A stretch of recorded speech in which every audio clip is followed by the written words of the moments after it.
இன்றைய சாவி சித்ரா மாரத்தான் நிகழ்ச்சி இடம்பெறுகின்ற விருந்தினர் இயக்குனர் வின்சென்ட் செல்வா. தன்னுடைய முதல் படத்திலேயே விஜயோடு இணைந்து பணியாற்றுகின்ற வாய்ப்பினை வின்சென்ட் செல்வா பெற்றார் என்றால் அதற்கு முக்கியமான காரணம் அவர் விஜய்க்கு சொன்ன கதைதான். பிரியமுடன் யூத் என்று 2 மாபெரும் வெற்றி படங்களை விஜய்க்கு தந்துள்ள வின்சென்ட் செல்வா தன்னுடைய 25 ஆண்டுகால திரைப்பயணத்திலே தான் பெற்ற அனுபவங்கள் பலவற்றை இந்த நேர்காணலிலே பகிர்ந்து கொண்டிருக்கிறார்.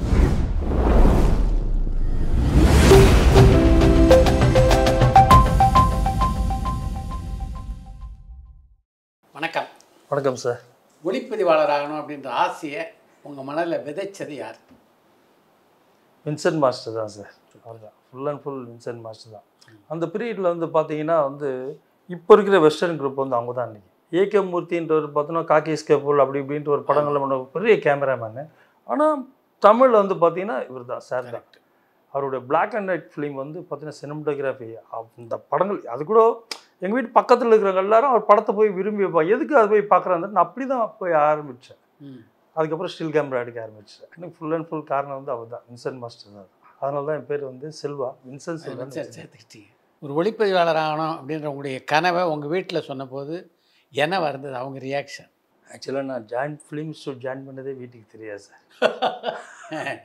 ஒரு 1.5 வருஷம் நான் கம்ப்யூட்டர் கிளாஸ் போயிட்டுக்கிறேன், பிஜி பண்ணிட்டுக்கிறேன்னு நினச்சிட்டு இருக்கிறாங்க.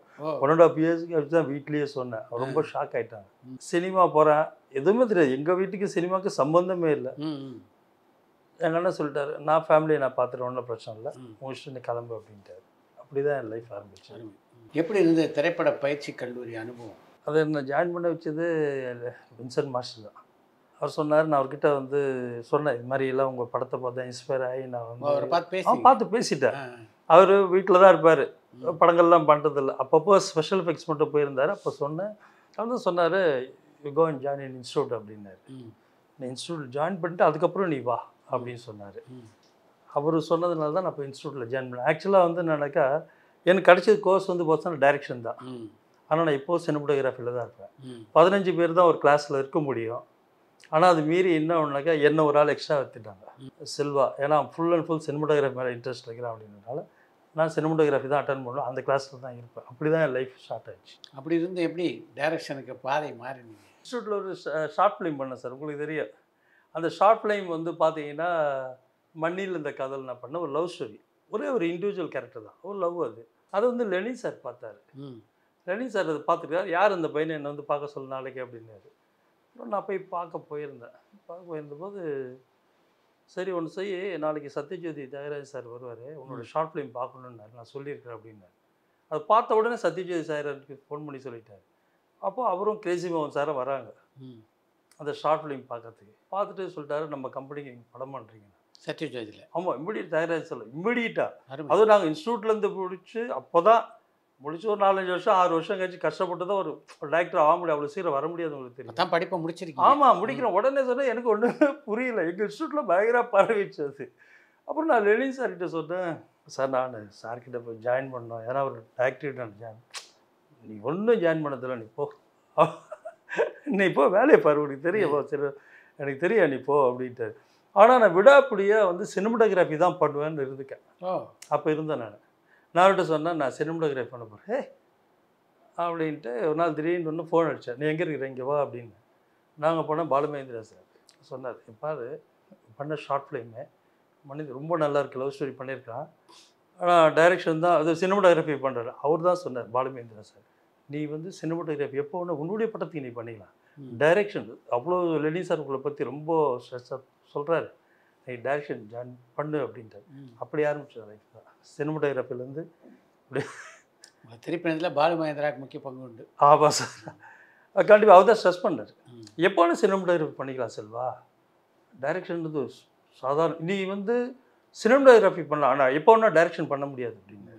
நீங்கள் திரைப்பட காட்சி கல்லூரியில் படித்த போது யார் யாரெல்லாம் உங்களோட இப்போ படித்தாங்க? என் கூட படித்தவங்கன்னா பார்த்தீங்கன்னா சார், இப்போது பாலாஜி இறந்துட்டார். இப்போ பாலாஜி ஆர்டிஸ்ட் டேனியல் பாலாஜி, அப்புறம் சரவணன் கேமராமேனு, அப்புறம் முரளிதரன் ஜெயா டிவியில் இருந்தார் முரளிதரன், அப்புறம் சரவணன் கேமராமேன், இன்னொரு சரவணன் யாருனாக்கா இப்போ இந்த வெங்கட் பிரபு சார் படம்லாம் பண்ணார். ஆமாம், ஒரு 7-8 பேர் இருக்கிறாங்க.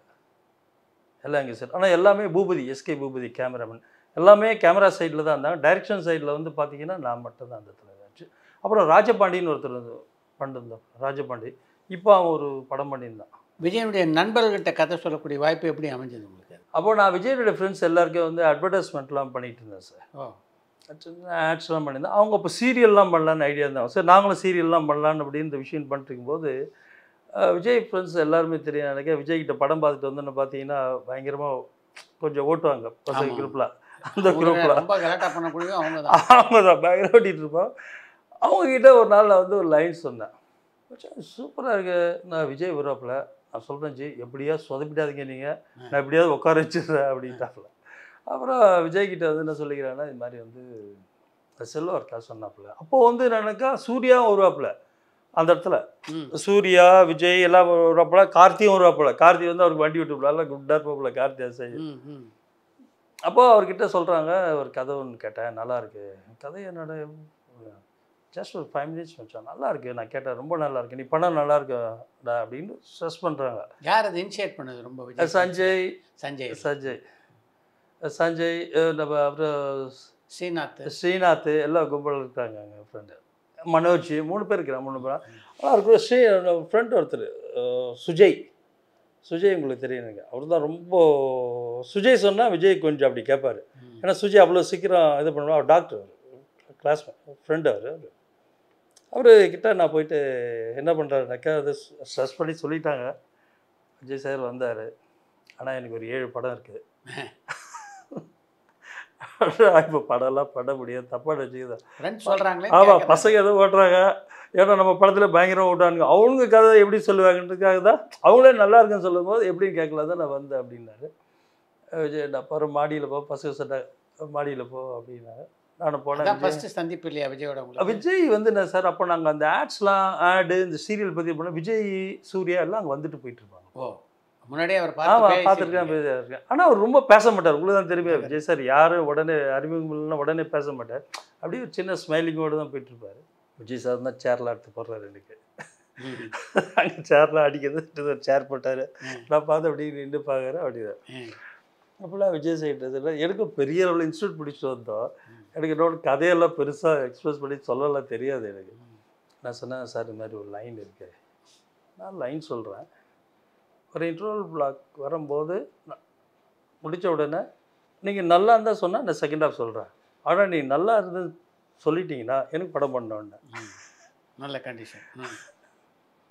அவர் அப்படியே பட் அவர் ஒரு ஸ்டைல் பண்ணார்ல, அப்படியே அப்படியே வச்சுட்டு என்ன இவ்வளோ டேரிங்காக இருக்கிறேன்ற ஒரு கான்ஃபிடென்ட் அவர் இருந்தது அவருக்கு. அப்படி அவர் சொல்லுங்க அப்படின்னாரு. உண்மையில் 2 நிமிஷம் கூட சொல்லியிருக்க மாட்டேன். கேட்டேன் அப்படியே பார்த்துட்டே இருக்கிறேன். சொல்லுங்கன்னாரு. சொல்லுங்கன்னாரு. அப்புறம் நான் சொன்னேன். சொல்லி முடித்த உடனே இம்மிடியட்டாக சொன்னார், என்னுடைய ஷார்ட் ஃபிலிம் இப்போ கோல்டு மெடல் இல்லைங்களா இன்ஸ்டியூட்டில் பாலச்சந்தர் சார் தான் செலக்ட் பண்ணி கொடுத்தாரு. அது அப்போது அதை வந்து நான் அவர்கிட்ட வந்து பசங்க ஆல்ரெடி சொல்கிறாங்க அதை நீ காமிடா அப்படின்ட்டு. விஜய் சார் அதை பார்த்தார். பார்த்துட்டு அது கேமரா வந்து பார்த்தோன்னா விஜய் மில்டன், எஸ்கே பூபதி தான் கேமரா பண்ணார். பார்த்துட்டு அவருக்கு ரொம்ப இன்ஸ்பயர் ஆகிட்டார். இம்மிடியட்டாக அவங்க அப்பாவுக்கு சொல்லிட்டாரு, அப்பா நான் ஒரு கதை கேட்டேன் நல்லா பண்ணணும் அப்படின்னு. அவரும் கேஷுவலாக பையன் கேட்டுக்கிறப்போல அப்படின்ட்டு சொல்லிட்டாரு. நான் பாட்டு ஒரு மாதம் இருக்கிற அடிக்கிறேன். நான் போய்ட்டு கிரிக்கெட் விளையாடிக்கிறேன் தெரியாத பசங்களோட.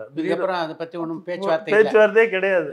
கிரிக்கெட் விளையாடிக்கிறோம். ஒரு நாள் வராரு, என்னன்னா நீ பாட்டுன்னு ஏதோ இது சீரியஸாக கதையை டெவலப் பண்ணி இது பண்ணிட்டு வரணும்னு சொல்லி கிரிக்கெட் விளையாடி எங்கள் அப்பா கதையை மறந்துடுவார். ஏன்னா சொன்ன உடனே நான் போய் அந்த லைனை சார்கிட்ட சொல்லிட்டேன், சரி பண்ணிட்டு வாப்பா அப்படின்ட்டாரு.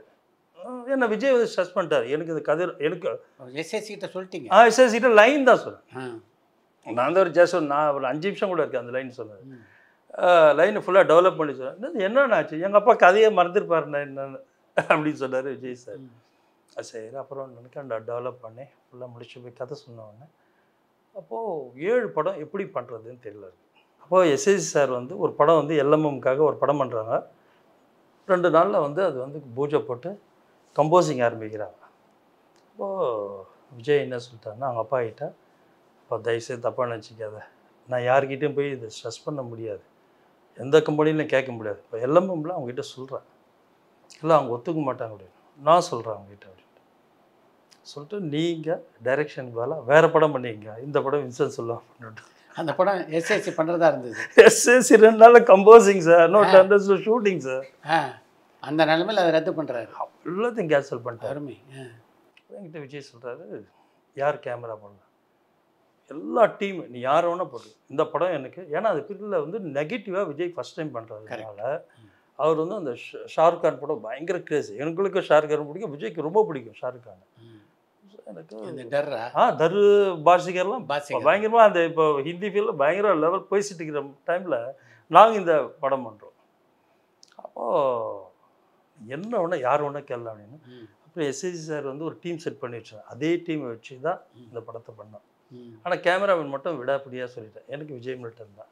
ஏன்னா என் கிளாஸ்மேட்டு எனக்கு இப்போ இன்ஸ்டியூட்டில் வந்து ஷார்ட் ஃபிலிம் பண்ணுறதுக்கு அவர் தான் கொஞ்சம் ஹெல்ப் பண்ணியிருந்தாப்புல ஃபிலிம், அதனால் வச்சு பண்ணேன். என்ன லைன் ஆக்சுவலாக சொல்லி விஜய் இம்ப்ரெஸ் பண்ணிங்க நினைவு இருக்கா? அந்த 2 லைன் கதை என்ன சார்? ஆக்சுவலாக நான் இன்ஸ்டியூட்டில் பண்ணேன், காதல் கோட்டை இருக்குல்ல சார், அது என்னுடைய ஷார்ட் ஃபிலிம். அது ஆக்சுவலாக இருக்கும் இன்ஸ்டியூட்டில். எது அது? மணியில் இருந்த காதல். ஓ, காதல் கோட்டை கதையே? ஆமாம் சார், என் படத்தோட லைன் தான் அப்படியே வரும், நீங்கள் பார்த்தீங்கன்னா தெரியும். அப்போ இல்லைன்னு இன்ஸ்டியூட்டில் அகத்தியன் சார் வரும்போது ஃபஸ்ட் அதான் போட்டு காமிச்சான். நம்மளுக்கு என்னன்னாக்கா வந்து சார் ஒரு இன்ஸ்பிரேஷன் தான் சார் இந்த படம். நீங்கள் 4 லைன் எப்படின்னு கேட்டீங்க. நான் என்ன சொல்கிறேன்னா 2 ஃப்ரெண்ட்ஸு, அதில் 2 ஃப்ரெண்ட்ஸ் இருந்தால் ஒருத்தன் பணக்கார வெட்டி பையன், இன்னொருத்தன் என்னன்னாக்கா ஒரு ஏழை, ஒரு மிடில் கிளாஸ் டச்சில் இருக்கிற பையன். இவனுக்கு எந்த ஹெல்ப் பண்ணாலும் விஜய் தான் பண்ணுவார், ஹெல்ப் பண்ணிட்டு. அப்போது ஒரு காம்படிஷன் வரும். ஸோ அந்த காம்படிஷன் இல்லைக்கா வெளியூரில் நடக்க போகுது. அந்த காம்படிஷனுக்கு போனோன்னாக்கா விஜயனுடைய ஹெல்ப் எல்லாம் போக முடியாது. விஜய் தான் வந்து என்ன பண்ணால் அந்த அப்ளிகேஷன்லாம் இது பண்ணி ஆளுங்கெல்லாம் பிடிச்சி அங்கே போயிடுவார், அதை செலக்ட் பண்ணி போயிடுவாங்க. அப்போது விஜய் ஒரு பொண்ணை பார்ப்பார், அந்த பொண்ணை பார்த்துட்டே இருப்பார். அந்த பொண்ணை மீட் பண்ணலான்னு இருக்கும்போது சந்திக்கவே முடியாத சுச்சுவேஷன் போயிட்டுருக்கோம். அந்த பசங்க வந்து அன்றைக்கி தான் வந்து என்னன்னாக்கா வந்து ப்ரோக்ராமுக்காக போயிட்டு இருக்கும்போது பார்த்தீங்கன்னா ஒரு ஆக்சிடென்ட் நடந்தது. அந்த ஆக்சிடென்ட் நடக்கும்போது ஹீரோ வெயிட் பண்ணிகிட்டு இருப்பார்ல, அப்போ அந்த ஆக்சிடெண்ட்டில் அந்த பொண்ணு ஆக்சிடென்ட் ஆகிடும். இந்த ஹீரோ ஃப்ரெண்டு ஒருத்தன் ப்ரோக்ராம் போடுறான், அவன் தான் பிளட்டு கொடுப்பான். இப்போது இந்த பொண்ணை பார்க்க முடியாத சுச்சுவேஷன், ப்ரோக்ராமே கேன்சல் ஆகிடுச்சு. இவங்க சென்னை வந்துடுவாங்க. இப்போது அந்த பொண்ணு நம்பர்லாம் பிடிச்சிட்டு, ஏன்னா அவனா எனக்கு அந்த நம்பர் வந்து நினைக்க விஜயுடைய நம்பர் வச்சு தான் எல்லாமே ப்ரோக்ராம் போயிட்டுருக்கோம். ஆனால் விஜய் வந்து அந்த பொண்ணுக்கிட்ட பேசிகிட்டே தான் இருப்பார். தான் லவ் பண்ண பொண்ணுன்னு தெரியவே தெரியாது. அவங்க அப்பா கிட்ட சொல்லிட்டுப்பா, நான் அப்படி ஒரு பொண்ணை பார்த்தா மீட் பண்ணல அப்படி சொல்கிறேன். அப்போ நான் வந்து இந்த சென்னை வந்து மீட் பண்ணோம் அந்த ஃப்ரெண்டுக்கிட்ட இருந்தேன். விஜயே வந்து என்ன பண்ணுவான்னா அந்த ஃப்ரெண்டுக்கிட்ட போய் சொல்லுவேன், ஒன்றும் பேசுகிறத பார்த்தா பொண்ணு அப்படி இப்படி பயங்கர பில்டப் பண்ணி விஜய் வந்து பில்டப் பண்ணிக்கிட்டே இருப்பா சார் அந்த பொண்ணை பற்றி ஃப்ரெண்டுக்கிட்ட. இப்போ கிளம்பணும் மீட் பண்ணும்போது பார்த்தீங்கன்னா விஜயோடைய ஃப்ரெண்டுக்கு என்ன நடக்கா ஃபோன் வரும், அம்மாவை பார்க்கணும், இது ஆக்சிடென்ட் ஆகிடுச்சு அப்படின்ட்டு ஒரு சீரியஸான ஒரு டென்ஷன். அந்த ஃப்ரெண்டு என்ன பண்ணுவாருனாக்கா பார்க்க போயிடுவார். மிச்சா நீ என்ன பண்ணுவேனாக்கா, நான் அந்த பொண்ணு வரால அவளை வந்து பிக்கப் பண்ணிவிட்டு நீ வா ஹாஸ்பிட்டலுக்கு வா, இல்லை நான் சொல்கிறதுக்கு வா அப்படின்னு சொல்லியிருப்பாங்க. இப்போ விஜய் வந்து என்னன்னாக்கா வந்து மீட் பண்ணுறதுக்காக போகிறார். போனால் வந்த இடத்துல யாரானாக்கா இவருடைய லவர் வராது. இப்போ விஜய் இல்லைனாக்கா வசந்தகுமார், இவர் பேர் வசந்த், அவன் ஃப்ரெண்டு பேர் வசந்தகுமார்னு சொல்லிட்டு ரிசீவ் பண்ணுவார். அதான் இன்டர்வல் பேக். இதான் இன்டர்வல் பேக். அவர் இம்ப்ரெஸ் பண்ணது நியாயம் தான். இதான் வேறு வழியில் விஜய்கிட்ட ஒரு 3 நிமிஷம் கூட இருக்காது. இதான் சொன்ன உடனே அவர் இம்மிடியேட்டாக நான் பண்ணுறேன் அப்படின்ட்டார். நம்ம பண்ணியே அவனை அந்த கதையை அப்படின்ட்டார். பொதுவாக இயக்குநர்கள் தான் கதாநாயகர்களை நல்லா கவனிச்சுக்குவாங்க. பிரியமுடன் படத்தை பொறுத்த வரைக்கும் உங்களை தான் அதிகமாக விஜய் கவனிச்சுக்கிட்டார் அப்படின்னு பரவலாக செய்தி. அந்த அளவுக்கு அவருடைய அஃபெக்ஷனை எப்படி சம்பாரிச்சிங்க சார்? அவர் எனக்கே ஆச்சரியம் சார். நான் என் அசிஸ்டண்ட்டுக்கிட்ட கூட இப்போ சொல்லுவேன், எல்லாருக்குமே வந்து ஃபஸ்ட் டைம் ஒரு ஆர்டிஸ்ட் கிடைக்கிறது கஷ்டம். அது எனக்கு விஜய் கிடைச்சார். விஜய் வந்து என்ன கேர் எடுத்துட்டார், ஞாபகம் வச்சுக்கோங்க. அது யாருக்குமே எல்லா டேரக்டர்ஸுமே கிடையாது. ப்ரொடியூசர்கிட்டலாம் சண்டை போட மாட்டார். நம்ம ப்ரொடியூசர்ஸ் வந்து நல்ல எல்லாமே வந்து பிகினிங் வந்து கொஞ்சம் அப்படி என்னன்னாக்கா ஃபஸ்ட்டு ஒரு 2 days ரஷஸ் பார்த்தாங்க சார். ஃபஸ்ட்டு எஸ்எஸ்சி சார் ஒரு டெஸ்ட் வச்சார் எங்களுக்கு, அதான் மேட்ரு. அவர் என்ன பண்ணுறாருனாக்கா ப்ரொடியூசர்ஸ்க்கு அவங்க வந்து அவர் சொல்கிறார், ஃபிலிம் இன்ஸ்டியூட் பசங்கனால அவங்க ரொம்ப ஃபுட்டேஜ் எல்லாம் ஏற்றிடுவாங்க, செலவு ஏற்றிடுவாங்க அப்படின்னு ஒரு இதில் இருக்கிற ப்ரொடியூசர்ஸ் பயந்துட்டு இருந்தாங்க. அப்போது என்ன டெஸ்ட்டுன்னா ஃபஸ்ட்டு டேவே எங்களுக்கு 7 சீன் வச்சிட்டாரு. இது எப்படி முடிக்கலாம் பார்க்கலாம் அப்படின்ட்டு. ஆனால் நாங்கள் 550 எடுத்து முடிச்சிட்டோம். 7 சீன் அடிச்சிட்டோம். நான் முடியல சீனெல்லாம் கத்திட்டு இருக்கிறோம், விஜயெல்லாம் சேர்ந்து கத்துற முடிச்சாச்சு. என்ன அப்படின்னா முடிச்சேன். சரி அப்படின்னு. அப்புறம் அடுத்த நாள் ஷூட்டிங்கு முடிச்ச உடனே இந்த ரஷஸை வந்து ப்ரொடியூசர்ஸ் பார்த்துட்டாங்க, எஸ்ஏசியும் பார்த்துட்டாரு. ஆனால் எஸ்ஏ சார் வந்து எப்பயுமே என்னன்னாக்கா வந்து அது உடனே வெளிப்படையாக சொல்லப்பட்டார். பண்ணிக்கிறாங்க முடியாது. ஆனால் ப்ரொடியூசர்ஸ் என்ன சொல்லிட்டாங்க, சார் நீங்கள் என்ன ஒன்றா பண்ணுங்க, அருமை, ஆனால் சூப்பராக வந்திருக்கேன், நான் மேக்கிங்கே வேறு மாதிரி ஸ்டைலில் இருக்கு அப்படின்னு அவங்கள ரொம்ப சப்போர்ட்டிவாக இருந்தாங்க. அப்படி தான் ஆரம்பிச்சது. இந்த விஜய் வந்து என்னன்னாக்கா ஃபுட்டேஜ்லேருந்து இப்போ சப்போஸ் வந்து ஃபுட்டேஜ் இவ்வளோ ஆயிருக்கு அப்படின்னா விஜய் வந்து ப்ரொடியூசர்கிட்ட பேசுவார், படத்தில் கொஞ்சம் நஷ்டமோ எது ஆனாலும் நான் அடுத்த படம் உங்களுக்கு ஃப்ரீயாக பண்ணித்தரேன். ஆடாடா, விஜய் உண்மையில் இதெல்லாம் இவ்வளோ ஒரு டேரக்டருக்கு உங்களை ப்ரொமோட் பண்ணுறதுக்கு அந்த அளவு ஸ்டெப் எடுத்தது பெரிய விஷயம் இல்லை சார். கேமரா கூட வந்து பார்த்தீங்கன்னா எங்களுக்கு நாங்கள் கேட்ட லென்சஸ் எதுனா கேட்பார், எல்லாம் நீ கேட்டதெல்லாம் வந்திருக்கா, இதெல்லாம் வந்திருக்கா, செட்டப் வந்திருக்கா, பண்ணுங்க. ஏன்னா அவருக்கு வந்து அந்த மேக்கிங் ஸ்டைல் அந்த டைமில் அவருக்கு ரொம்ப பிடிச்சி போச்சு. சீன்ஸை நாங்கள் ஸ்டெடி கேமில் தான் எடுப்போம். அதில் பூஜாவா சாங் பார்த்தீங்கன்னா ஃபுல்லாக ஸ்டெடி கேமில் தான் எடுத்துருந்தோம். அவர் ரொம்ப இன்வால்வ் ஆகிட்டார். ஆக்சுவலாக ஷூட்டிங் முடிச்சோன்னே எங்கள் ரூமில் தான் இருப்பார் விஜய் சார். ஆமாம், ஒரு நாள் எஸ்ஐ சார் தேடிட்டுக்கிறாரு, எங்கே ஆளை காணும், ஏன்னா எஸ்ஐ சார் எங்கே போனாலும் பையன் கூட அவர் கூட இருப்பார்ல. 11 o'clock வரைக்கும் வரல. அப்போ அடுத்த நாள் ஷூட்டிங்கு என்னென்ன பண்ண போகிறோம் நாங்கள் பேசிட்டு இருப்போம். அது உட்காந்து கேட்டுட்டு இருக்கிறார். அதான் உண்மை. ரொம்ப நான் ரொம்ப லக்கு இந்த விஷயத்தில். எனக்கு எப்படி தேவாவை தேர்ந்தெடுத்தீங்க அந்த படத்துக்கு? ஃபஸ்ட்டு படத்துக்கா சார்? அதான் சொன்னேன் சார், எஸ்ஐ சார் வந்து இன்னொரு 2 நாள் அவருக்கு முடிவு பண்ணது. எஸ்ஐ சார் வந்து 2 நாளில் வந்து கம்போசிங் போய் உட்கார போகிறார் அவர் படத்துக்கு. அந்த 2 நாள் கழிச்சுனாக்கா நான் போய் உட்காறேன் எஸ்ஐசி பக்கத்தில். சார் என்ன சொல்கிறாரு, உட்காருப்பா நீ அப்படின்றாரு. இவர் உட்கார்றாரு. இல்லை இவரை உட்காருங்க தேவ சார் கேட்குறாரு. இல்லை இவர் வந்துட்டு நீங்கள் தான் டேரக்டர் தெரியாது என்ன இவர் உட்காந்துருக்கு என்ன அப்படின்னு கேட்குறாரு. இல்லை ஆனால் சார் தேவ சார் தப்பாக நினச்சிக்காதீங்க, ஒரு சின்ன சேஞ்சஸ் என்ன பெரிய சேஞ்ச், டைரக்டர் சேஞ்ச். யார் இவர் தான் டைரக்டர், இவரா? சரி ஓகே ஓகே பரவாயில்ல, என்ன சொல்லுங்க சரிப்பா கதை சொல்லுப்பா அப்படின்னோட நான் கிளம்புறேன். ஆஃபீஸ் போயிட்டார். நான் கதை சொல்ல தேவசாரம் ரொம்ப இம்ப்ரெஸ் ஆகிட்டார். ஏதோ கதை சொல்கிறீங்க பசங்க வந்து நினச்சா விளையாட்டாக வந்துடுவே நினச்சா கதை ரொம்ப டிஃப்ரெண்ட்டாக இருக்கே சொல்லு அப்படின்ட்டு அப்போயே கம்போசிங் ஆரம்பிச்சாங்க.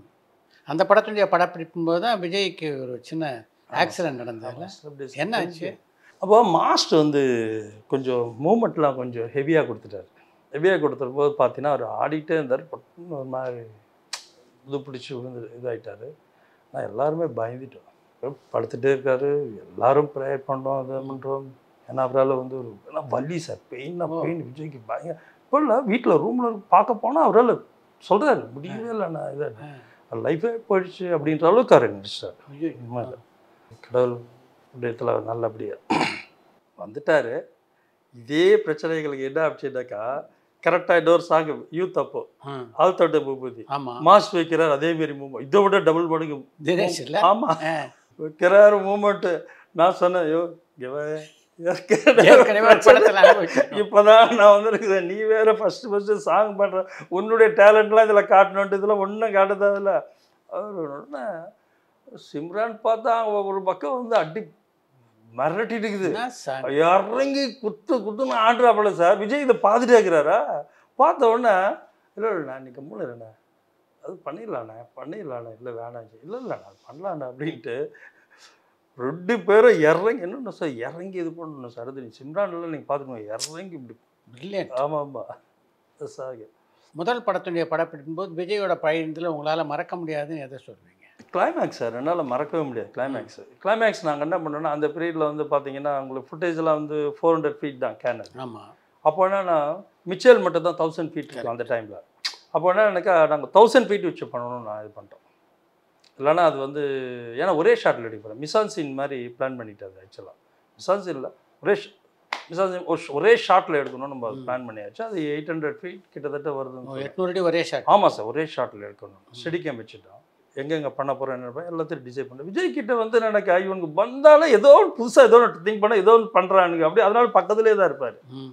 திடீர் ஸ்பாட்டில் வந்து சொல்லிவிட்டு நம்மளால் கரெக்டாக பண்ணலைன்னா அப்படின்ற ஒரு இதனால வேறு ஒன்று அண்டர்ஸ்டாண்ட் பண்ணிட்டாரு. நாங்கள் நெக்ஸ்ட் டே வந்து எனக்கு அங்கே வந்து இப்போ எப்படின்னாக்கா நான் 10 o'clock முடிச்சிடும். 7 o'clock போயிட்டு 10 o'clock நம்ம டெசர்ட், ஏன்னா ஜெய்சல்மர் ஹாட் ஆகிடும், டெசர்ட் வேறு. அப்போ நாங்கள் 7 o'clock பிளான் பண்ணால் விஜய் நாங்கள்லாம் கிளம்பி நிற்கலான்னு பார்த்தா ஆல்ரெடி தலைவர் அங்கே நடிச்சிட்டு இருக்கிறாரு விஜய். கிளைமேக்ஸ் உண்மையில் எங்களுக்கு அப்போனா அப்படி சொட்டிங்க போட்டு இதாகிட்டு அங்கே போகிறார் இங்கே போகிறார் இங்கே நடக்கிறார் இது ஒன்று நடக்க இவருடைய கம்ஃபர்டபுள் பண்ணலாம். நாங்கள் எப்படி கேமரா வச்சோமோ அதுக்கேற்ற மாதிரி அவர் பண்ணிட்டு இருந்தார் ஃபுல்லாக. பிரில்லியன்ட். அப்போ அதுதான் எங்களுக்கு பெரிய நாங்கள் கேட்டேன், விஜய் நீங்கள் நடிக்கும்போது நீங்கள் எதுவுமே நீங்கள் பாட்டு நீங்கள் வேலையை பாருங்கள், நான் என் வேலையை பார்க்குறேன் அப்படின்ட்டு ஒரே ஷாட் முடிச்சிட்டார். 7:30க்கெல்லாம் முடிச்சு போச்சு சார் கிளைமேக்ஸு. சூப்பர். அதுக்கப்புறம் ஓடுறது கிறது வரதெல்லாம் நாங்கள் அங்கெல்லாம் வந்து எடுத்து வந்து அந்த ஒரே ஷாட்டில் அடிச்சு முடிச்சிட்டார். அந்த ஒன்று என்னென்னா நிறைய எக்ஸ்பிரஷன் பண்ணோம். அந்த பொண்ணுக்கிட்ட கெஞ்சணும், பேசணும், என்ன நடந்ததுன்னு தெரியுமா பேசணும், அவள் அடித்தவொடனே அழணும், அழுது அவகிட்ட கெஞ்சணும், நிறைய எக்ஸ்பிரஷன் இதில் உண்டு ஒரே ஷாட்டில் இருக்கும். படத்தினுடைய வெளியீட்டுக்கு முன்னால் விஜய் படத்தை பார்த்துட்டு என்ன சொன்னார்? நாங்கள் பண்ண 60% 60 to 70% தான் அந்த படம் நாங்கள் பண்ணியிருக்கோம். 30% இல்லை. ஏன்னா அது எடிட்டில் வந்து எஸ்ஐ சார் பயந்துட்டார், வேணான்ட்டார். ரொம்ப நெகட்டிவாக இருக்கு பையன் லைஃப். ஏன்னா காதலுக்கு மரியாதை சூப்பர் டூக்கர் ஹிட். பாசிட்டிவ் ஹீரோவாக வளர்ந்துட்டு இருக்காரு. வளர்ந்துட்டு பெரிய லெவலில் போயிட்டு இருக்கும்போது விஜய் வந்து, ஆனால் விஜய் வந்து ஷோ பார்க்க வர்றாரு. அந்த ஷோ அது தூக்கிட்டாங்க ஒரு சீன். ஃபஸ்ட்டு ஒரு இடத்துல வரும்போது, செகண்டாக வரும்போது, ஷார்ட் வரும்போது தூக்கிட்டான்னு தெரிஞ்சு எழுந்து போயிட்டார். ரொம்ப கோவப்பட்டார். எனக்கு அது வேணும் வேணும். ஆக்சுவலாக கிளைமேக்ஸில் வந்து விஜய் வந்து சாகணும். நிறைய பேர் சொல்கிறாங்க சாகக்கூடாது விஜய் அப்படின்னு. ஆனால் விஜய் ரொம்ப பிடிவாதம் இருந்தார். அது மீறி அவங்க அம்மா சொல்லிட்டாங்க, இந்த கேரக்டர் சாகணும் தான் ஜஸ்டிஃபை ஆகும், நீங்கள் ஏதோ புள்ளன்றதுக்கு அதெல்லாம் பார்க்க தேவையில்ல அப்படின்ட்டு மேடம் ஷோபா மேடம் சொன்னாங்க. நீங்கள் ரெண்டையும் ஷூட் பண்ணியிருந்தீங்க? இல்லை, நாங்கள் அப்புறம் ரெண்டாவது திருப்பி ரீஷூட் பண்ணோம். அப்படியா? முதல்ல பாசிட்டிவாக தான் எடுத்துகிட்டு இருந்தோம். ஆனால் எங்களுடைய இது ஃபுல்லாக தான். ஆனால் ஒரே ஒருத்தர் மட்டும் சாரோட தெரிஞ்சவங்க எல்லாருமே ப்ரொடியூசர் சைடில் எல்லாருமே பாசிட்டிவ் இருக்கிறாங்க. ஆனால் நெகட்டிவ் தான் நாங்கள் சொல்லிட்டு இருந்தோம், முடியவே முடியாதுன்ட்டாங்க. பட் அவங்க அம்மா சொன்னாங்க திருப்பி ரீஷூட் பண்ணோம். திரையரங்கில் படத்தை பார்த்தப்போ எப்படி இருந்தது? ஒன்று மட்டும் சொல்லிட்டாரு, எல்லாம் எஸ்ஐசி சொல்லிட்டாரு, இன்ட்ரோ பிளாக்கில் பேரை மாற்றி முடித்த உடனே அதை அக்செப்ட் பண்ண ஒன்று. ரெண்டாவது, மாமனாரை விஜய் வந்து ஃபேமிலி ஆடியன்ஸ் ஞாபகம் வச்சுக்கப்பா, நீ வந்து மாமனாரே தூக்கி போகிறான்னு சொல்கிற, அது தூக்கி போடும்போது ஆடியோ சைலண்ட்னா படம் ஓடாதுப்பா அப்படின்ட்டாரு என்கிட்ட. அதனால் அதை தூக்கி போடும்போது தேட்டரே எழுதிட்டு கிளாப்ஸ். ஆமாம் சார், தெரிச்சதில்லை அந்த சீனுக்கு கிளாப்ஸு. கண்ணு முன்னால நீ பிரியாவை தொடக்கூட முடியாதா?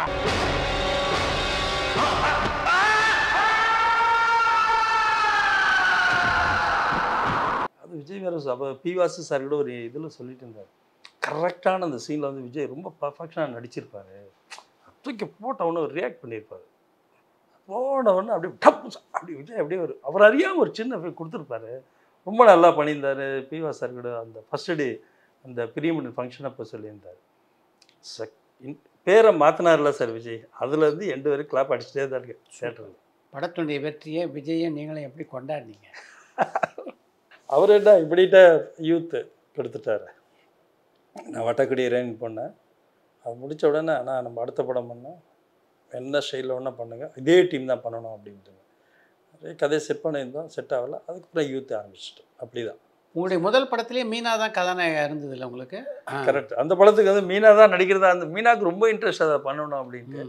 ஆனால் ஆல்ரெடி நாங்கள் வந்து அப்போது வந்து பார்த்தீங்கன்னா இதில் வந்தால் நல்லாயிருக்கும்னு நினச்சது. இந்த படத்துக்கே நாங்கள் என்ன ஃபீல் பண்ணோம், எல்லாமே தெரிஞ்ச ஆர்டிஸ்ட்டை வேணாம் நாங்கள் ஃபஸ்ட்டு அதை ஜட்ஜ் பண்ணியிருந்தோம் ஆக்சுவலாக. ஆனாலும் மீனா கதை சொன்னீங்க? மீனாக்கு சொல்லலை, ஆனால் மீனாக்கு நடிக்கிறோன்னு ரொம்ப இன்ட்ரெஸ்ட் இந்த கதையில். அவங்க அப்புறம் என்ன ஒரு தடவை இரணியில் பார்க்கும்போது சொல்லியிருந்தேன், நான் தான் பண்ணுறதா இருந்தது. இல்லைவா நாங்கள் அது நியூ ஃப்ரெஷ்ஷாக இருந்தால் நல்லா இருக்கும்னு நினச்சேன், அதனால தான் நான் கௌசல்யா போயிட்டேன் அப்படின்னு சொல்லிட்டு அப்படி தான் ஆரம்பிச்சது. ஆனால் மீனாக தான் நடிக்கிறதா இருந்தது அந்த படம்.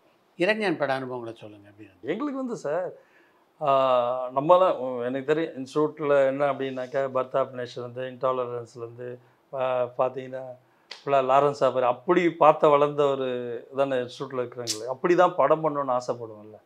நான் தீசிஸ் எடுத்தது அகிரேகர்ஷாவுடைய அகிரேகர்ஷா தான். அப்போ தீசிஸ் வந்து எனக்கு ரொம்ப அவருடைய அகிரேகர்ஷா எல்லாமே படத்தை இதை பற்றி படத்தை நான் ரொம்ப பேச முடியும், என்னால் எழுத முடியும்.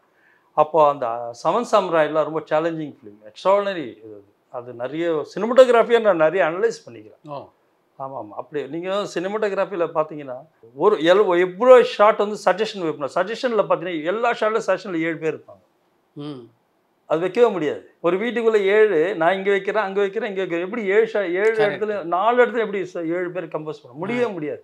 அவர் பண்ணியிருப்பார் அந்த படத்தில், எக்ஸ்ட்ராடனரி சீக்வன்ஸ் பண்ணியிருப்பார். அப்போது எனக்கு என்ன, அப்போது வந்து நாங்கள் விஜய் சார் சொல்லிட்டார், நீங்கள் அடுத்து எங்களுக்கு கதை ரெடி பண்ணுங்க அப்படின்ட்டார். நாங்கள் ரெடி பண்ணிட்டு போயிட்டே இருக்கிறோம். அப்போ எல்லாமே சொன்னாங்க, நீங்கள் வந்து நம்ம கம்பெனிக்கு அஜித் சார் ஒரு டேட் இருக்குது, அஜித்துக்கு ஒரு கதை ரெடி பண்ணுங்க அப்படின்னு சொன்னாங்க. இப்போ நாங்கள் உட்காந்து செட் கதை பேசிட்டு இருக்கிறோம். இதுக்குள்ளே பெரிய தெலுங்கு பண்ணுறதுக்கு ஒரு ஆஃபர் வந்து பவன் கல்யாண் வச்சு ஒரு வயசானவர் எனக்கு தெரிஞ்சு கிட்டத்தட்ட ஒரு 70 வயசு இருக்கும்.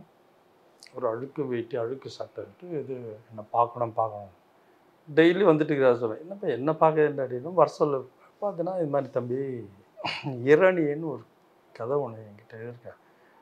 சரி என்ன தான் கதை சொல்லணும்னு நாங்கள் கேட்டோம். அவர் தான் அந்த கதையை சொல்லும் போது தான் தெரிஞ்சு இப்படி ஒரு ஹிஸ்ட்ரி தமிழ் இருந்திருக்கா, எல்லாத்தையும் ஒதுக்கிட்டு நாங்கள் ஆரம்பித்த படம் தான் அந்த இரணி. ஆமாம், அவர் இந்த கதை அந்த அளவு உங்களுக்கு ஈர்த்துருக்கு. ஆமாம் சார், எல்லாருமே எடுத்து நாங்கள் ஏதோ சும்மா வந்தார் ஒரு மாதிரியா இருந்தார் அப்படின்னு பார்த்தோன்னா முதல்ல சாப்பிட்டீங்களா சாப்பிட்டு முடிச்ச உடனே சொன்னார் 3 hours அந்த கதையை சொன்னார். அவர் என்னன்னாக்கா ஒரு 20-25 வருஷமாக அந்த கதையோட வாழ்ந்துருக்காரு. 25 years. அவர் என்னன்னா அவருடைய ஏஜுக்கும் அவரை வந்து யாருமே அவர் வந்து சந்திக்கலை. அதான் உண்மை. அவருடைய சரி அப்புறம் என்ன பண்ணலாம், எல்லா கதையும் தள்ளி வைப்போம், இதை பண்ணோம் அப்படின்ட்டு ஆரம்பித்தோம். சரி இதுக்கு யார் ஹீரோ அப்படின்னு முரளி சார் அப்போ நம்மள ஒரு சில இதிலலாம் இன்டர்வியூலாம் படத்தை பற்றி பேசியிருந்தா அவர்கிட்ட சொன்னோம் இம்மிடியேட் நான் பண்ணுறேன் அப்படின்ட்டு. அப்படி ஆரம்பித்த படம் தான் வாட்டா கிடையாது.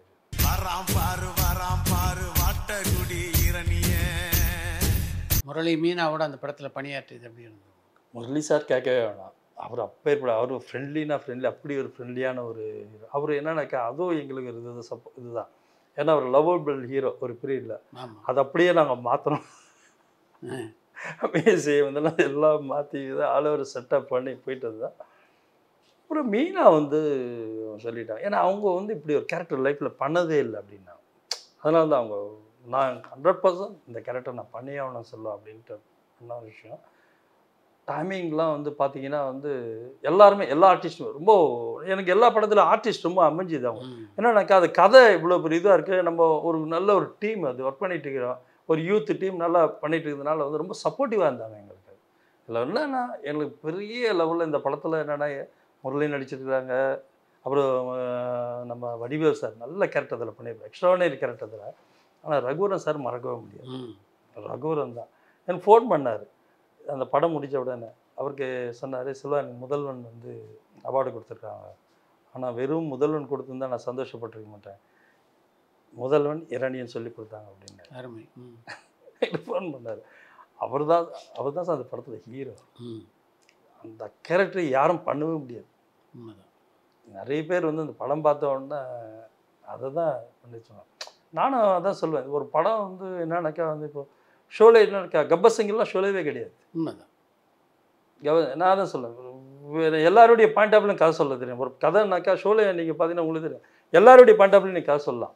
அதே மாதிரி இரணியில் நீங்கள் ரகுவரன் சார் பாயிண்ட் ஆஃப் வியூவில் சொல்லலாம், மீனா பாயிண்ட் ஆஃப் வியூவில் சொல்லலாம், முரளி எல்லா பாயிண்ட் ஆஃப் வியூலையும் கதை சொல்லலாம். அந்த கதையில் அவ்வளோ வெயிட்டேஜ் இருந்தது. ஆனால் எக்ஸ்ட்ரானரி ஆர்டிஸ்ட் ரகுவரன் சார். ஐயோ, அவருக்கும் உங்களுக்குமான நட்பு எப்படி விஜய் கூட உங்களுக்கு இருந்ததோ அந்த அளவுக்கு நெருக்கமாக இருந்திருக்கு. நெருக்கமாக. அதை பற்றி சொல்லுங்கள். ரகுவரன் சார் அவரு சார் ஃபஸ்ட்டு வந்து என்னன்னாக்கா அவர் சொல்லுவார், நடிக்க சொல்லிலாம் போகிறாங்க. ஆமாம், அவர் முதல்வன் நடிச்சு சங்கர் சார் கூட பிரம்மாண்டம்.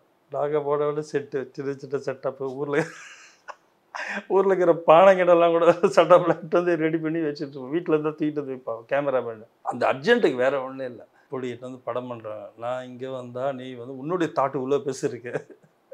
ஆனால் ஒரு ப்ரொடியூசர் இவர் தரமாட்டார், நீ இப்படி படம் பண்ணிட்டு இருக்கே சொல்ல அப்படின்னாரு. சரி நான் பண்ணுறேன் அப்படின்ட்டு ஓகே அப்படின்ட்டு ஒர்க் அவுட் பண்ணுற விஷயம். ஆனால் என்ன வந்து பாருங்கள், ஒரு சைன் வந்து பார்த்தீங்கன்னா நான் சொன்னேன் இதேமாரி தான் விஜய்க்கு எப்படி மாதிரி சொன்னேன், சார் இது மாதிரி வந்து உங்கள் பையனை ஒருத்தர் வந்து மர்டர் பண்ணிவிடும், நீங்கள் வந்து கார்லேருந்து இறங்கி வந்து அதை பார்க்கணும், அழக்கூடாது. ஏன்னா என்னை பொறுத்த வரைக்கும் நான் எப்போயுமே சொல்லுவேன், வில்லன் அழுதுடவே கூடாது, அழுதுடாட்டா கேரக்டர் போய்டும், அழாதீங்க அப்படியே. ஆனால் நீங்கள் அடறணும், ஒரு ஃபீலிங் இருக்கணும், கண்ணீர் வரக்கூடாது, அப்படியே சொல்லிட்டாரு. அந்த ஒரு எமோஷனில் வந்து கோவப்பட்டு ஒரு டைலாக் பேசுகிறேன் சார், ஒரே ஷார்ட். அவர் பாட்டுன்னு போய் அங்கே நின்றுக்கிறாரு, அந்த இடத்த பார்க்குறாரு, செய்கிறாரு, இப்படி நடக்கிறாரு. அப்படியே ஒரு நான் கேமராலாம் ரெடி பண்ணி வச்சு என்ன பண்ணுவேன், கிட்டத்தட்ட ஒரு 1.5 years இருக்கும். அப்படியே இருந்தால் அப்படியே போய் ஒரு இடத்துல சேர் போட்டு உட்காந்துட்டாரு. விஜய் ரகுவரன் சார்கிட்ட பேசுறதுக்கு எல்லாம் பயப்படா இருக்காரு. அசிஸ்டன்ஸில் அவ்வளோ சீக்கிரம் இது பண்ண ரொம்ப பர்ஃபெக்ஷனாக வேறு இருப்பார், அதனால தான் வேறு ஒன்று இல்லை, டெடிகேட்டட் ஆர்டிஸ்ட். ஆமாம் சார். அவர் இப்போ நான் அவர் ஏன் பசங்கிட்ட சொல்லுவேன் ஏன் அப்படின்னா, அவருக்குள்ளலாம் வந்து திட்டுறது எதுக்காக உன்னை டெவலப் பண்ணுறாரு. அவர் திடீர்னு அன்றைக்கி நான் அந்த ஷார்ட் எடுக்கும்போது நான் என்ன பண்ணேன்னு கேட்பார். அவர் அந்த ஒரு சின்ன ஒரு அசைவிலேருந்து நான் என்ன பண்ணேன்னு மட்டும் எனக்கு சொல்லு அப்படின்னா, ரைட்டா லெஃப்டான்னு கேட்பார். அதனாலே அவர் வரும்போது என்னன்னாக்கா அதுக்காக பசங்க என்ன ஸ்டில்லுக்கு இல்லாமல் எல்லாம் ரெடியாக இருப்பாங்க. சொன்னார், செல்வா நான் என்ன பண்ணேன், காலையில் வந்து பண்ணித்தரேன், அதேமாதிரி மார்னிங் வந்தார். ஒரே ஷாட் எடுத்துகிட்டு அன்றைக்கி ஃபுல்லாக எடுக்க வேண்டியது ஆஃப் டே எடுக்க வேண்டியது ஒரே ஷாட் எடுத்துகிட்டு போயிட்டார். ஆக்டிங்க்கு வந்து பார்த்தீங்கன்னா என்ன பண்ணாருன்னா, எனக்கு அதே தான் காமெடி. எனக்கு நான் ரொம்ப ஷை டைப்பர். விஜய் தெரியும். நான் விஜயே சொல்லுவார், நடிக்க ஆரம்பிச்சிருக்கும் போது, அண்ணா என்னண்ணா பண்ண அப்படின்னா, நான் போய் பண்ணுவேண்ணா. ஆனால் நீ எதுவும் பண்ணாத, நீ எதுவும் பண்ண என்ன அப்படின்னு என்ன விட்டு நான் ஒரு மூடில் போய் அப்படின்றாரு. நம்மளுக்கு அந்த வேலை கிடையாது. டைரக்ஷன்னா என்ன வேணுமோ அதை சொல்லிவிடுவோம் பார்த்தாரு, அவ்வளோதான் எடுத்தார் அப்படின்னா. ஆனால் ரகுவரன் சார் என்ன பண்ணாருன்னா, நான் என்ன பண்ண நீ சொல்லு அப்படின்னாரு. சார் என்ன சார் என்ன போய் நடிக்க சார் என்ன தலைவர் அப்படின்னு. இல்லை நீ பண்ண அப்படிங்கும்போது அப்படியே நான் வருவேன் உட்கார நான் பாட்டாரகரையாக தான் பண்ணிகிட்டு இருவேன். உட்காரும்போது என்ன அறியாமல் ஒரு மேனேஜர் தூக்கி காலை தூக்கி இப்படி மேலே வைக்கிறது இப்படி பண்ணுறது அப்படி பார்ப்போம். அப்படியே நில்லு அப்படின்னாரு, நீ கிளம்பு அப்படின்றார். அதேமாதிரி காலை தூக்கி வச்சுட்டு இங்கே வச்சுட்டு ஒரு இடத்துல இருக்க சபையில் எல்லாரும் ரொம்ப இப்படி தானே இருப்பாங்க. அவர் அதை மீறி காலை இப்படி தூக்கி வச்சுட்டு ஒரு தெனாடில் திமிராடி அப்படியே தான் உட்காருவாங்க. அதில் அது என்ன சொல்கிறேன்னா, உனக்குள்ள மைண்டில் ஏதோ ஒரு விஷயத்தை வரும், அதை நான் எடுத்துக்கிறேன், வேறு ஒன்றும் இல்லை சொல்வா, எனக்கு ஒரு ஐடியா இருக்குது அப்படின்வார். அது அவர் தான் சொல்லி கொடுத்த விஷயம். ஆக்டிங்னா வந்து என்னென்ன என்ற விஷயம் வந்து அவர்கிட்ட நான் கற்றுக்கிட்டேன். அதுக்கப்புறம் வர ஆர்டிஸ்ட்கிட்ட நான் சொல்லி தருவேன். ரகுவரன் மாதிரி நீங்கள் பணியாற்றி இன்னொரு முக்கியமான நடிகர் மணிவண்ணன். ஆமாம் சார், நீங்கள் என்ன சொல்லலாம், என்ஜாய் பண்ணிருப்பேன் அவர் கூட உட்காந்துட்டு. அவர் என்னென்ன ஃபஸ்ட்டு வந்து அவருடைய எக்ஸ்பீரியன்ஸ் எல்லாத்தையும் சொல்லிட்டு இருப்பார், எல்லாம் பண்ணிட்டுருப்பார். ஸ்பாட்டு தான் சார். அவருக்கு வந்து ஒரு டைலாக்லாம் வந்து நம்ம படிச்சுலாம் காட்டவே கூடாது. அவர் ஏன் அந்த சிச்சுவேஷன் மட்டும் சொல்லணும். சிச்சுவேஷன் மட்டும் அப்படி சொல்லி முடிச்சாருன்னா போதும், ஃபுல்லாக அடிச்சுடுவார் சார் அவரு. அங்கே அதில் வந்து ஒரு சில பஞ்சஸ் மட்டும் வச்சுருப்பான். இது பஞ்சஸ் மட்டும் எடுத்துப்பார்.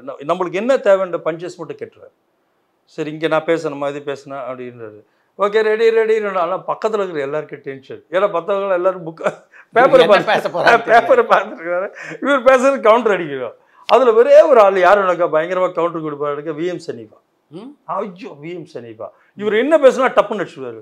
விஎம் சனீபா அவரும் டேரக்டர், ரெண்டு பேரும் தான் காமெடி. ஆனால் எங்களுக்கு பார்த்தீங்கன்னா யூத்தில் நீங்கள் பார்த்தீங்கன்னா அவங்க ரெண்டு பேருடைய காமெடி சூப்பராக இருக்கும். பிரதர்ஸ் வேறு. அந்த கவுண்டர் வந்து பார்த்தீங்கன்னா அது சாதாரண விஷயமே இல்லை சார். எனக்கு தெரிஞ்சு இது வந்து சத்யராஜ் கவுண்டமணி இதில் தான் கேள்விப்பட்டிருக்கேன்.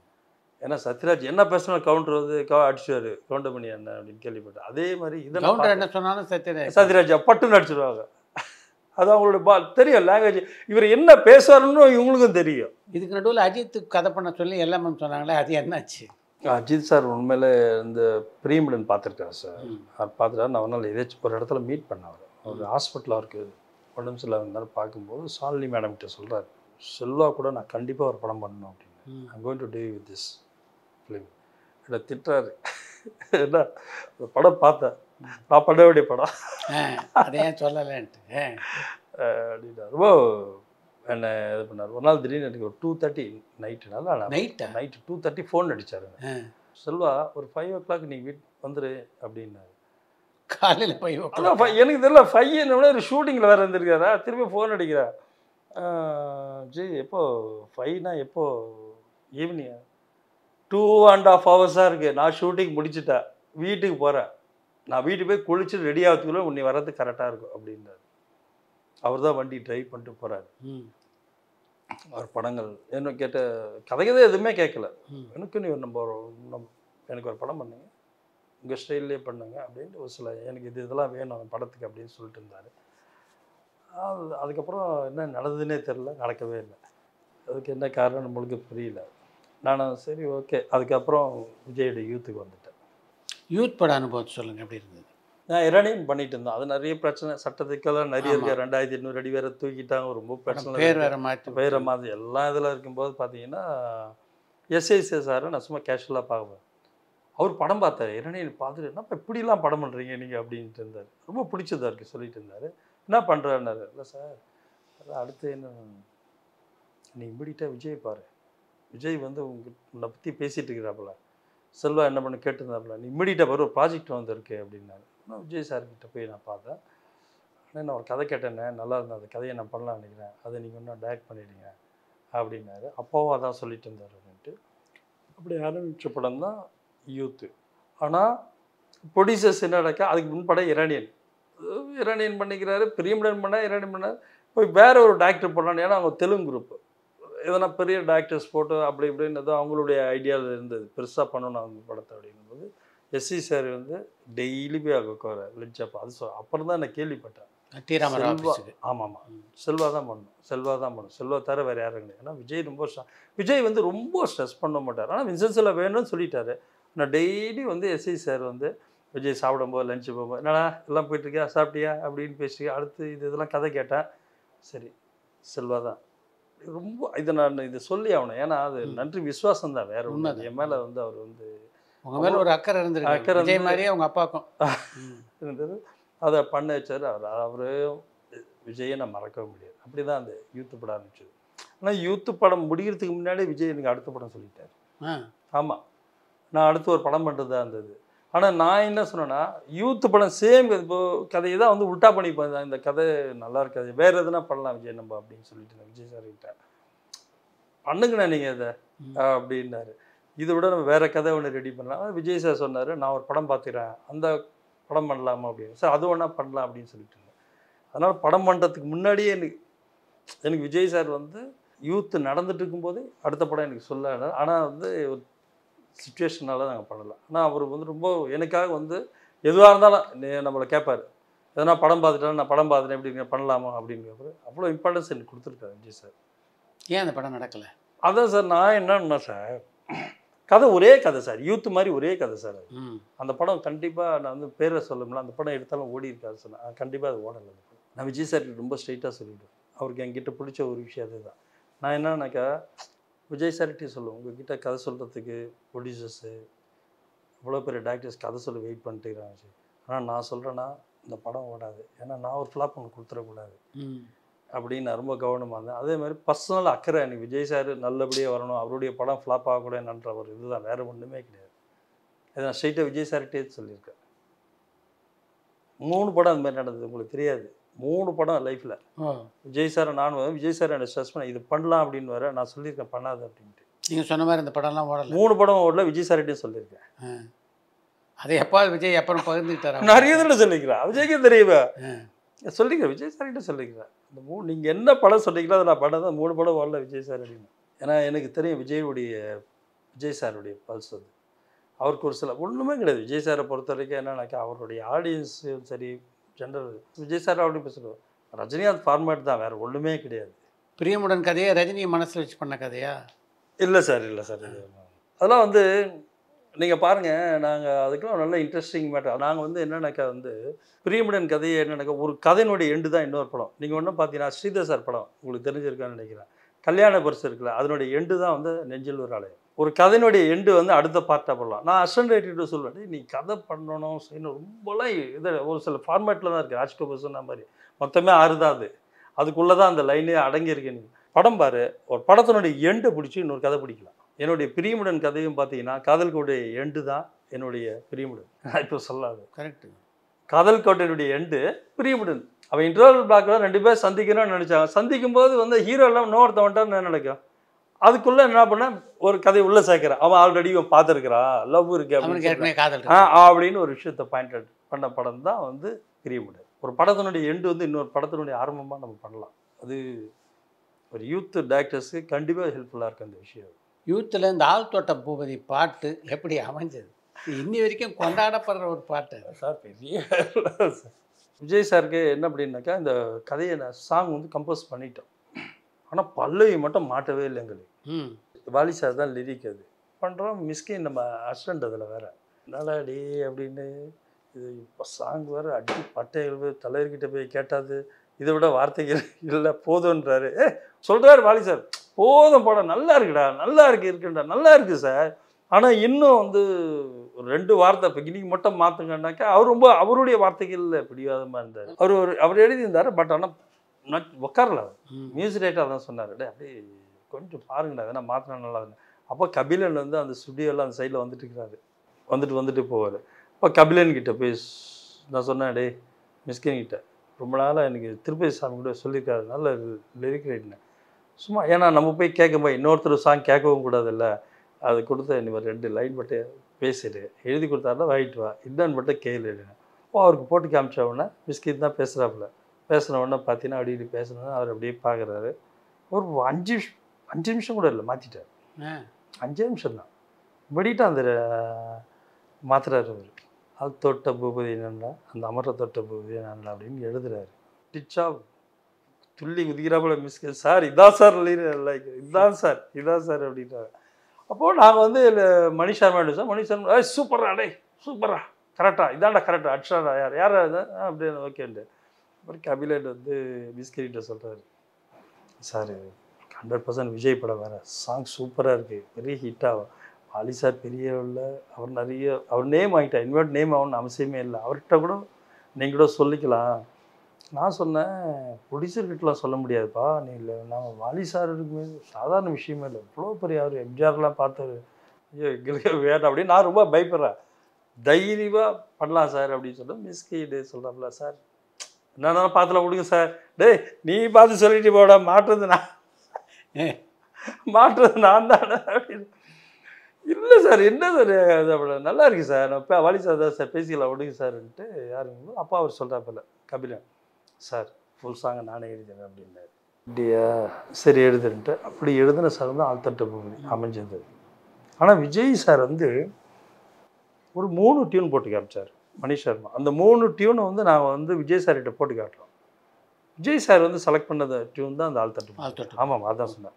ஆனால் இது பண்ணான் அப்படின்ட்டு அது பெரிய ஹிட் ஆகுன்றதுக்கு என்ன அப்படின்னாக்கா, நாங்கள் அந்த கேசட் வந்து எங்கள் காரில் வச்சுருப்போம் போட்டு, டிரைவர் எப்போ பார்த்தாலும் அது போட்டுகிட்டே இருப்பான். அங்கே எல்லா டிரைவர்ஸும் வந்து அது கேட்டுகிட்டே இருப்பாங்க.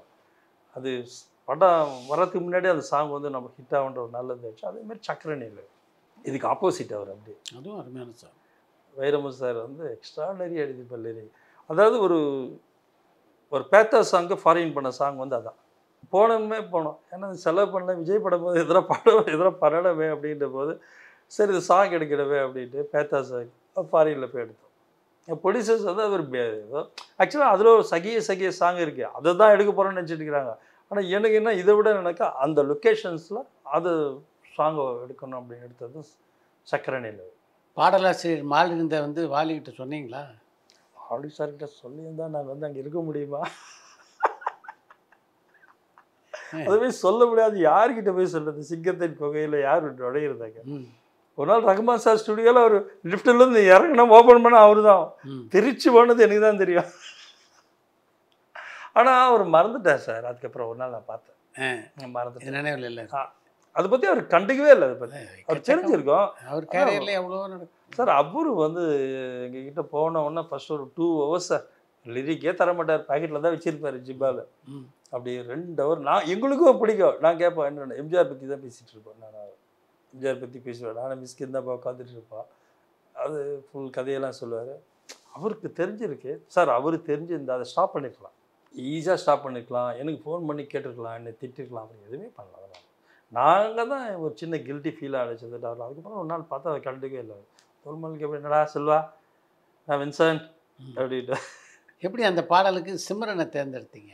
எனக்கு என்ன அப்படின்னாக்கா இந்த சாங் வந்து ஒரு ஃபீமேல், இது பப்புனால ஒரு ஃபீமேலாக போடலாம் அப்படின்னு வச்சுது.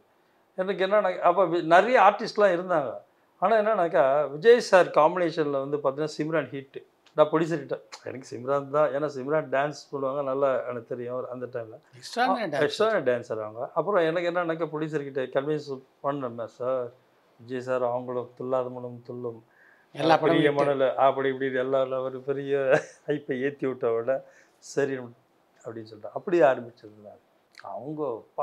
ஆக்சுவலாக அந்த சாங் அப்போது சிம்ரன் வந்து ஜீன் போட்டிருந்தது வேறு, அவங்க ஒரு காஸ்டியூமர் ஒரு ஜீன் கொடுத்தாங்க, வந்தாங்க செல்வா சூப்பர் ஜீன், அதை எனக்கே தெரியாது. ஆக்சுவலாக ஜீனுக்கு போட்டது ஹை ஜீன் நாங்கள் வாங்கி கொடுத்தது. ஆனால் அந்தப்பா போட்ட ஜீனுக்கு படம் பார்த்து அப்பா இதுக்காகவே நிறைய பேர் பாடாங்க சொல்லுவானுங்க, செக்ஸாக இருக்காது போடுவாங்க, இது எங்கிட்ட இருக்கு சொல்லுவா, சூப்பராக இருக்குது சொல்லுவா, நீ பாரு அப்படின்னா உங்களுக்கு கம்ஃபர்டபுள் எதுனா பரவாயில்ல அப்படின்ட்டு. அப்படி தான் அந்த சாங் வந்து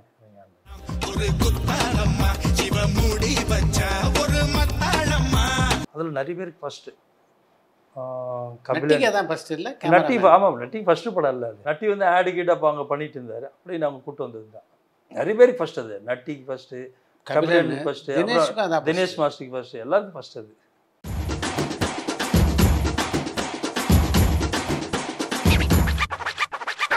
அந்த படம் யூத் அப்படின்னா உங்களுக்கு வந்து இன்னி வரைக்கும் நினைவில் இருக்கிற விஷயம் அது யூத்தில் ஃபஸ்ட்டு ஒரே சுச்சுவேஷன் தான். 3வது நாள் நினைக்கிறேன் படம் நாங்கள் வந்து கிளைமேக்ஸ் எடுக்கிறோம். விஜய் சார் வராரு, ட்ரெஸ்ஸு கீஸெல்லாம் கொடுக்குறேன். என்ன அது ட்ரெஸ்ஸெல்லாம் கொடுக்குறேன், என்ன அது? அதான் கிளைமேக்ஸா தேர்ட் டே தேர்ட் டே அப்படி இது என்னன்னா கிளைமேக்ஸு விளையாடிட்டு இருக்காருண்ணா அப்படின்னு கொஞ்ச நாள் போடுனேன். நான் சொன்னேன் விஜய் சார்த்தில் கொடுக்க ஃபஸ்ட்டு படம் இல்லை, இது எடுக்க ஃபஸ்ட்டு படம் இல்லை. எனக்கு என்னன்னாக்கா நான் எப்படின்னா ஆர்டரெல்லாம் எடுக்க மாட்டேன். ஆர்டருன்ற மீறி என்னன்னாக்கா ஒரு வீட்டுக்கு போனால் அந்த வீட்டை ஃபுல்லாக முடிச்சிடும். அந்த வீட்டில் உள்ள சீட்ஸ் அந்த வீட்டு சீன் ஃபுல்லாக முடிச்சு ஆஸ் அ ப்ரொடியூசர் என்னை வந்து ஃபுல்லாக ட்ரெயின் இப்போ வந்து இந்த விஷயத்தில் எஸ்ஏசி சார் தான். அவர் வந்து ப்ரொடியூசர் சைடில் வந்து ரொம்ப ஸ்ட்ராங்காக இருப்பார். எந்த விதத்துலேயும் என் பையன் நடித்த படம் வந்து ப்ரொடியூசருக்கு வந்து நஷ்டமே வரக்கூடாதுன்னு நினைக்கிறவர். ஆக்சுவலாக வந்து இன்ஃபேக்ட் என்னன்னாக்கா பிரியமுடன் அப்போ ப்ரோக்ராம் போடுறது அவர் தான். என்னென்ன பண்ணணும் என்ன ப்ரோக்ராம் சார் தான் போடுவார். நான் யூத் வந்து வேறு கம்பெனிக்கு பண்ணுறேன் சார். ஆனால் என்ன ப்ரோக்ராம் பண்ணிக்கிறேன் எட்டு வந்து கொண்டு வந்து இங்கே அவர்கிட்ட காமிக்கிறேன், கிளாஸ் எடுக்கிற மாதிரி எடுக்கிறாரு. இன்னும் 2 சீன் போட்டுக்கிற, இன்னொரு சீன் இந்த தூக்கி போடு, அப்படி ஒரு கிளாஸ் எடுத்து ரிஷப் பண்ண. நான் வந்து அப்படி தான் அவரு என்ன ட்ரை பண்ணது. ப்ரொடியூசர்ஸ் சைடில் வந்து எனக்கு ஒரு நடத்த போனால் அதை முடிச்சிடணும், அது திருப்பி எல்லாம் இது பண்ணக்கூடாது அப்படின்னா அப்படி எடுத்த அந்த இன்சிடெண்ட் வந்து லாஸ்ட்டில் ஜாலி 30 நாளும் ஓவர் சார் அந்த படம். எனக்கு விஜய் சார் 30 டேஸில் எடுத்துகிட்டு வந்தேன். அது ரெண்டாவது இந்த சாங் மேட்ரு தான். போட்டு குத்து சாங் போட்டு அது பயம் எனக்கு. ஆடணுன்றார் இப்படி தான் அப்படின்னு மாஸ்டர். ஆனால் நான் வேணான்ற நான் சொல்கிறேங்க. ஆமாம் சார், ரொம்ப ஓவர் சார். அது எனக்கு ஏதோ ஒன்று ஆயிடுச்சு, அப்புறம் எல்லாரும் என்ன தான் திட்டுவாங்க அப்படின்ட்டு. இரு பெரும் பாடலாசிரியர்களோட ஒரே சமயத்தில் ஒர்க் பண்ணி, ஒரு பக்கம் வைரமுத்து, இன்னொரு பக்கம் வாலி, அவங்களோட பணியாற்றி எப்படி இருந்தது? வாலி சார் எப்படின்னாக்கா அதில் இப்போ கொடுத்த உடனே பட்டு என்னென்ன வேணும்னு கேட்டுப்பார். என்ன வேணும், எது வேணும், இதில் என்னடா நீங்கள் உங்களுக்கு வரணும்னு நினைக்கிறீங்க அதெல்லாம் அப்படின்னு கேட்பார், சொல்லுவார். அவர் ஒரு ஜாலியான ஒரு இதில் இருந்தார். ஆனால் என்னன்னாக்கா வைரமுத்து சார் அப்படி கிடையவே கிடையாது. ஃபுல் சுச்சுவேஷன் கேட்டுப்பார். ஃபுல் சுச்சுவேஷன் கேட்டு விடணுன்னாக்கா நீங்கள் இது வரைக்கும் என்னென்ன எடுத்தீங்க, இதுக்கு முன்னாடி சாங் எழுதிங்களா, இதில் எதனா வந்திருக்கா, எல்லாத்தையும் கேட்பார். ஃபுல்லாக கேட்டுட்ட பிறகு தான் வந்து அந்த சக்கரணி இலவைக்கு வந்து சக்கரணி சரி இப்படி சுச்சுவேஷன் சொல்லிட்டேன். நம்ம பாயிண்ட் ஆஃப் வியூ எப்படி ரகுவரன் சார் ஆக்டிங்க்கு வந்து உள்ளேருந்து வாங்குறாரு, அது மாதிரி தான் நான் சொல்கிறேன். சார் இது மாதிரி சார் அந்த பொண்ணுக்கு வந்து கண்ணதாசனுடைய பாடல்கள் எல்லாம் ரொம்ப பிடிக்கும் அப்படின்னு பார்த்தீங்கன்னா கண்ணதாசன் எழுத புக்கு அந்த வரிகள் அந்த அர்த்தமுள்ள இந்து வந்து எல்லாம் இருக்கு அப்படின்றது வந்து அந்த வீட்டில் இருக்கும். அந்த பொண்ணு பார்ப்பா, எனக்கு இது ரொம்ப பிடிக்குமே அப்படின்னாப்புல. அதேமாரி எதுனா பிசிசில சாங் தான் கேட்பானே, பிசிசில வாய்ஸ் தான் எனக்கு ரொம்ப பிடிக்கும் அப்படின்னு. இப்போ எல்லா விஷயத்தையும் உனக்கு பிடிச்சது எனக்கு பிடிச்சது நான் பட்டுன்னு அடித்தார் வைரமுத்து சார். அப்போ உனக்கு பிடிச்சது எனக்கு பிடிச்சது எல்லாம் பிடிக்கும் போது ஆனால் எனக்கு பிடிக்கல அப்படின்னு சொல்லிட்டு அவ்வளோதானே அப்படின்ட்டார். அந்த வார்த்தை பட்டுன்னு அடித்தார். அதுதான் லிரிக்காக எழுதினார். இன்னொரு விஷயம் எனக்கா வாலி சாரும் இவங்ககிட்ட ரெண்டாவது லெஜண்ட் கிட்ட போகும்போது என்ன ஒரு பெரிய வெட்டர்னா சார் அவங்க என்கிட்ட சொன்னாங்க. அதுதான் ஒரு விஷயம் வந்து நான் உனக்கு கொடுக்கறதுக்கு முன்னாடி 30-40 தடவை எழுதி பேப்பர் கிழிச்சு போட்டு தான் தரேன் அப்படின்னாங்க 2 பேருமே. நாங்கள் ஏதோ நீ வந்த 4-5 பல்லவி நான் ஒரு 5 பல்லவி எழுதி தரேன், 5 சரணம் தான் அப்படி கிடையாது. ஒரு பல்லவி ஒரு சரணம் தான் 2 பேருமே தருவாங்க. அது என்ன சொல்கிறாங்க, நான் அதுக்காக வந்து 50 தடவை கிழிச்சு போட்டுக்கிறேன்னு சொல்லுவேன் அப்படின்னாங்க 2 பேருமே. சரி அந்த நான் ஆனால் ஒரு விஷயத்த மட்டும் சொல்லிவிடுவேன், 2 பேருக்கிட்டே சொல்லியிருக்கிறது என்ன, வாலி சார் ரொம்ப ஈஸியாக பேசுவேன், வைரமுத்து சார்கிட்ட கூட போய். ஏன்னா வாலி சார் ரொம்ப ஃப்ரெண்ட்லியாக இருப்பார், பசங்களோட ஈஸியாக இதாகிடு. சார் பல்லவி எனக்கு சரணம் உங்களுக்கு உண்டு, சரணம் நீங்கள் என்ன விட இதுக்கு எழுதிங்க, ஆனால் பல்லவி மட்டும் எனக்கு கொடுத்துருங்க, என்னுடைய பல்லவியாக இருக்கணும், எனக்கு பிடிக்கணும் அப்படின்ட்டு. எல்லா படத்துலேயும் சாங்கில் அப்படி தான் நான் லிரிக் ரைட்டர் சொல்லுவேன். தேவாவோட பணியாற்றிய அனுபவம் அப்படி இருந்தது? தேவா சார் வந்து பிரச்சனை டென்ஷனே இருக்கா சார். மற்ற இடத்துலாம் போனால் ஒரு சில இடத்துல போனால் ஒரு சின்ன ஒரு பயம் இருக்குல்ல, தேவா சார் என்ன குஷியாக போகலாம், நீங்கள் உண்மைதான் ஜாலியாக போகலாம் நீங்கள். அது ஒரு பெரிய டேலண்ட் சார். அந்த விஷயம் வந்து நான் மணிஷர் மேங்கிட்டே சொன்னேன் நான் சார் காலையில் போயிட்டு உட்காரும் போது பார்த்தீங்கன்னா சார் 8:30க்குள்ளே சார் ஒரு பல்லவி கொடுத்துருவார் சார் தேவா சார். என்ன சுச்சுவேஷன்னா சொல்லுங்கள், ஆனால் பல்லவி வந்து ஓகே பண்ணிடுவார். இதில் என்ன ஒரு விஷயம்னாக்கா நீங்கள் தேவா சார் பல்லவி பண்ணிட்டாருன்னா எந்த ஒரு லிரிக் ரைட்டருமே அதை மாற்ற முடியாது. அவர் டூப்பாடு அவ்வளோ சூப்பராக இருக்கும். அந்த வைரமுத்து சார் என்கிட்ட சொன்னார், செல்வா தேவா சார் பல்லவி பண்ணிட்டாருன்னா அதுக்கப்புறம் நம்ம சரணம் தான் எழுதணும், பல்லவி நம்ம அதை மீறி ஒன்று பண்ணணும்னு நினச்சா முடியவே முடியாதுன்னு. அவ்வளோ பெரிய பாருங்கள், அவர் பெரிய கவிஞன் கிடையாது, ஆனால் இருந்தாலும் அவளுக்குள்ள ஒரு எவ்வளோ பெரிய இது பாருங்கள் டேலண்ட். அதான் தேவா சாரை பற்றி சொன்னாங்க. அருமை. எப்படி ஜித்தன் படத்தை இயக்கக்கூடிய வாய்ப்பு உங்களுக்கு அமைஞ்சது? ராதிகா மேடம் தான். நான் ஆக்சுவலாக சரத் சாருக்கு வந்து காக்கின்னு ஒரு படம் பண்ணியிருந்தேன், அது போய்ட்டு இருந்த போது. ஆமாம் சார், படம் பண்ணிட்டு இருந்தபோது ராதிகா மேடம் வந்து ஃபஸ்ட் டைம் ஒரு மூவி பண்ணணுன்னு ஆசைப்பட்றாங்க. மூவி பண்ணால் என்னன்னாக்கா அவங்களுக்கு வந்து ராம்கோபால் வர்மா வந்து ஹிந்தியில் வந்து தர்ணா மேனை டைரக்டரை வச்சு ஒரு இன்வெசிபிள் கான்செப்டில் ஒரு படம் பண்ண போகிறான்னு கேள்விப்பட்டிருக்காங்க. இப்போ ராதிகா மேடம் தெரிஞ்ச வர்மா சார் சொன்ன உடனே பார்த்தீங்கன்னா நானும் இது தமிழ் எடுத்து பண்ணுறேன் அப்படின்னா. சரியா தமிழில் பண்ணானா ஓகே, யார் பண்ணலான்னும் போது சரத் சார் தான் சொல்லியிருக்காரு, செல்வா வச்சு பண்ணு அப்படின்னு.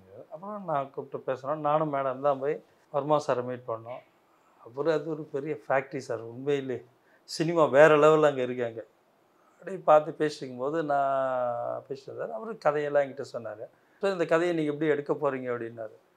கதை கேட்டோன்னு ஒரே நிமிஷம், சார் ஆடியன்ஸ் பாயிண்ட் ஆஃப் வியூவில் சப்ஜெக்டிவ் பாயிண்ட் ஆஃப் வியூவில் ஆர்டிஸ்ட் தெரியும், அப்ஜெக்டிவ் பாயிண்ட் ஆஃப் வியூவில் தெரிய போகிறதில்ல, அதான் கான்செப்ட் அப்படின்னாரு. அதிகா தைரியமாக பண்ணிட்டாரு. அப்படியே அந்த படம் ஆரம்பிச்சு. ஆனால் இந்த கதையை வந்து நாங்கள் ஆரம்பித்து நாங்கள் இங்கே வரும்போது என்னன்னாக்கா வந்து அவர் ரொம்ப ஃபேண்டஸியாக பண்ணியிருந்தார். அந்த கதையை நாங்கள் அப்படியே மாற்றிட்டோம், ஃபுல்லாக மாற்றி. ஈவன் கிளைமேக்ஸில் டெத்துலாம் கிடையாது, நாங்கள் ஃபுல்லாக மாற்றி இது பண்ணிட்டோம். அப்போது ராதிகா மேடம் வந்து கிளைமேக்ஸ்லாம் பார்த்துட்டு சூப்பர் சொல்லா இதான் கிளைமேக்ஸ். அங்கே ஃபோன் அடிச்சு சொன்னால் அவர் ஒத்துக்கவே மாட்டார். நீங்கள் என்ன கிளைமேக்ஸ் ஒர்க் அவுட் ஆகாது ஆகும்னு. அப்புறம் எனக்கு ஒரு லைனில் வந்துருக்கு 2 hours ராம்கோபால் வர்மா ரைட்டரு அவங்க என்ன சொல்கிறாங்கன்னா அது எப்படி நீங்கள் நான் சொன்னேன் அவனுக்கு என்ன தான் பவர் எது கிடைச்சாலும் அந்த லவ் அவன் தப்பாக மிஸ்யூஸ் பண்ண மாட்டான். சரி சார் அவன் படித்து அவன் என்ன பண்ண போகிறான், டெத்துன்னும் போது இன்னொரு சிம்பத்தி அது கிடச்சி கூட அவன் இதுவே மிஸ்யூஸ் பண்ணலன்னு தான் சார் கான்செப்ட்டு, அது பண்ணால் தான் ஒர்க் அவுட் ஆகும் அப்படின்னு. அவர் கடைசி வரைக்கும் ஒருத்தர் இல்லை. ஆனால் ஹிந்தியில் சரியாக விடலாம், நம்மளுக்கு தமிழ் நல்லா போச்சு. கிளைமேக்ஸ் பர்டிகுலராக கிளைமேக்ஸ் ரொம்ப நல்லா பேசப்பட்டது. அதேமாதிரி சரத் சார் கேரக்டரும் ஒரு சும்மா வரலாம் அப்படியே வந்துட்டு போவார், போலீஸ் ஆஃபீஸர் சூப்பராக பண்ணியிருப்பார். நீங்கள் ஒரு பக்கம் விவேக் ஒரு பக்கம் வடிவேலு 2 பேரோடும் சூப்பர் ஹிட் காமெடி கொடுத்துருக்கீங்க. ஆமாம் சார். எனக்கு நான் வடிவேலோட அந்த படம் பண்ணும்போது என்னக்கா ஒரு காமெடி இது வந்து என்னன்னாக்கா வந்து ஸ்பாட்லேயே உண்மையிலேயே அவருடைய சேட்டைகள்லாம் ஸ்பாட்லேயே எனக்கு ரொம்ப இன்ஸ்பைரிங்காக இருக்கான்னு முடியும். ரொம்ப ஸ்போர்ட்டிவாகவும் இருப்பார், ஒன்றும் பிரச்சனை இல்லை. இவர் கொஞ்சம் ஸ்ட்ரிக்ட் டப்பால் அப்படியே விவேக் சார். ஆனால் அவருடைய காமெடி நல்லா இருக்கும், இது பண்ணிட்டு வர அவருக்கு ஒரு பாணி வச்சுருப்பார். ஆனால் வடிவேல் அப்படி கிடையவே கிடையாது. அவர் வந்து நம்மளை வந்து ஸ்பாட்லேயே வந்து நீங்கள் தேட்டரில் பார்க்குற ரிசல்ட் இங்கேயே பார்த்துடலாம். வடிவேல் சார் அங்கேயே பார்த்துடலாம், அங்கேயே இது பண்ணிருப்பார். இவர் வந்து கொஞ்சம் பிடிவாதமாக இருப்பார், அவ்வளோதான், வேறு ஒன்றுமே இல்லை. ஆனால் இவருடைய காமெடியை வந்து ரொம்ப ஒர்க் அவுட் பண்ணுவார். பிரசன்னகுமார் கூப்பிட்டு வச்சு கேசல் பார்த்துப்பா யூத்தில் வந்து எக்ஸ்ட்ராடனரியாக பண்ணியிருப்பார் காமெடி விவேக் சார். எக்ஸ்ட்ராடனரி. அவருடைய படத்தில் வந்து எல்லாருமே சொல்லுவாங்க உங்கள் படத்தில் காமெடி ரொம்ப நல்லா இருக்குது அப்படின்னா அது காரணம் full and full Vivek sir தான். ரொம்ப ஹோம் ஒர்க் பண்ணுவார். ஆமாம். இப்போது இவர் வந்து வடிவேல் சார் ஸ்பாட்டில் இம்ப்ரூவைசேஷன் பண்ணுவார். ஆனால் அவர் என்ன பண்ணால் ஒர்க் அவுட் பண்ணிட்டு வந்துடுவார். அவர் கொஞ்சம் ஸ்பான்டேனியஸு, இன்னும் கொஞ்சம் இறங்கி இருக்கும் காமெடி. இவருக்கு கொஞ்சம் கிளாஸ். அதே தான் உண்மை. எந்த காலகட்டத்தில் மிஷ்கினும் ஜனநாதனும் உங்ககிட்ட சேர்ந்தாங்க சார்? மிஸ்கின் வந்து எனக்கு என்னன்னாக்கா யூத்து ஜித்தன் 2 படம் அசிஸ்டன்ட் சார். ஜனா வந்து எப்படின்னா சார், நாங்கள் இன்ஸ்டியூட்டில் லெனின் சார் வந்து அந்த ஷார்ட் ஃபிலிம் பார்த்தாருங்களா, அதை பார்த்து ஃபஸ்ட்டு ஜனாக்கு தான் போட்டு காமிச்சேன். பார்ப்பா ஒரு பையன் பண்ணியிருக்கான் பாரு இந்த ஷார்ட் ஃபிலிம் பார்த்து அப்படின்னு. அப்படி தான் என்னோட ஜன தொடர்பார். எல்லா கதையும் என்கிட்ட பேசுவார். நான் படம் பண்ணுறேன். அப்போ இரணியன் பண்ணும்போது என் கூட ஃபுல்லாக எங்கள் இதுக்கு வந்துடுவார். ஏன்னா அவருக்கு அந்த இரணியன் ஸ்டைலாக படங்கள் ரொம்ப பிடிக்கும். அவர் அந்த ஜானர் நானும் அவரும் வந்து நிறைய தடவை பேசியிருக்கோம் அந்த படத்தை பற்றி. எனக்கு என்னன்னாக்கா வந்து நம்ம இந்த படம் வேறு அகிராகுஷா படம் சபல் சாமராயின்னு ஒரு படம் எடுத்திருக்கு. அதுலேருந்து அதனுடைய நிறைய கான்செப்ட்லாம் அதில் கொஞ்சம் எடுத்து உள்ளே போட்டுருந்தோம் இருக்காது. அதை பண்ணுறதுனால ஜன வந்து ரொம்ப இன்வால்மெண்ட்டாக எங்களுக்கு கொடுக்கணும். என்னோடய ஃப்ரெண்ட்லியாக தான் இருந்தார். ஆக்சுவலாக நான் வந்து அவர் குருவாக தான் எடுத்து, நான் ஒரு குருவே கிடையாது. எல்லோரும் வந்து சொல்கிறாங்க நீங்கள் வந்து உங்கள் கூட வேலை செய்ய வேலை இல்லை செய்யலாம். ரொம்ப நெருங்கிய தொடர்பு. என்னுடைய எல்லா படத்தையும் அவர் என்கரேஜ் பண்ணுவார். எந்த படம் பண்ணாலும் என்கிட்ட வந்து பேசுவார், இது பண்ணுவார். ஆனால் இரணியனில் ரொம்ப என்னோட க்ளோஸ் ஆகிட்டார். அவருக்கு என்ன நினைக்கா மனசில் அவருக்கும் இந்த ஸ்டைலில் படம் பண்ணணும். ஆனால் நம்ம முந்திக்கிட்டோம். ஜனநாயகன்கிட்ட உங்களுக்கு ரொம்ப பிடிச்ச விஷயம் என்ன? ஒளி மறைவு எதுவுமே கிடையாது சார். ரொம்ப வெளிப்படையாக இருப்பார் சார். ரொம்ப வெளிப்படையான ஒரு விஷயம் சொல்லக்கூடிய ஒரு மனிதன். ஒரு டைரக்டராக அவர் தன்னுடைய எந்த ஒரு விஷயம் புதுசாக ஒரு விஷயம்னாக்கா அவருக்கு நம்ம அவர் ஆளை அப்படி தான் பார்க்குறோம். புதுசாக ஒரு விஷயம் ஹாலிவுட்டில் இருக்குன்னா அவருக்கு நம்மக்கிட்ட சொல்லலாம். நம்மளாவது இன்ஸ்டியூட்டில் படிச்சுக்கணும், புக்கு படிக்கணும்னு சொல்லலாம். அவர் எந்த புதுசான விஷயம் இருந்தாலும் வந்து டெக்னிக்கல் மேட்டர் வந்து நம்மக்கிட்ட பகிர்ந்துப்பார். உடனே ஃபோன் அடிச்சுடுவார். நல்ல நாலேஜ் உள்ளவர். ஆமாம். இல்லை அவர் பாருங்க, நம்ம வந்து எந்த ஒரு விஷயத்தையுமே வந்து இதுவோ எங்கள் இன்ஸ்டியூட்னாக்கா பகிர்ந்துருப்போம். நீ இப்படி ஒரு கேமரா வந்துருக்கு, இப்படி ஒரு லென்ஸ் வந்துருக்கு சொல்லல. அது அவர் அதுக்கு முன்னே அதையும் தெரிஞ்சு வச்சுருப்பார். அவர் எதை பற்றி பேசினாலும் எடுப்பார் அவர்.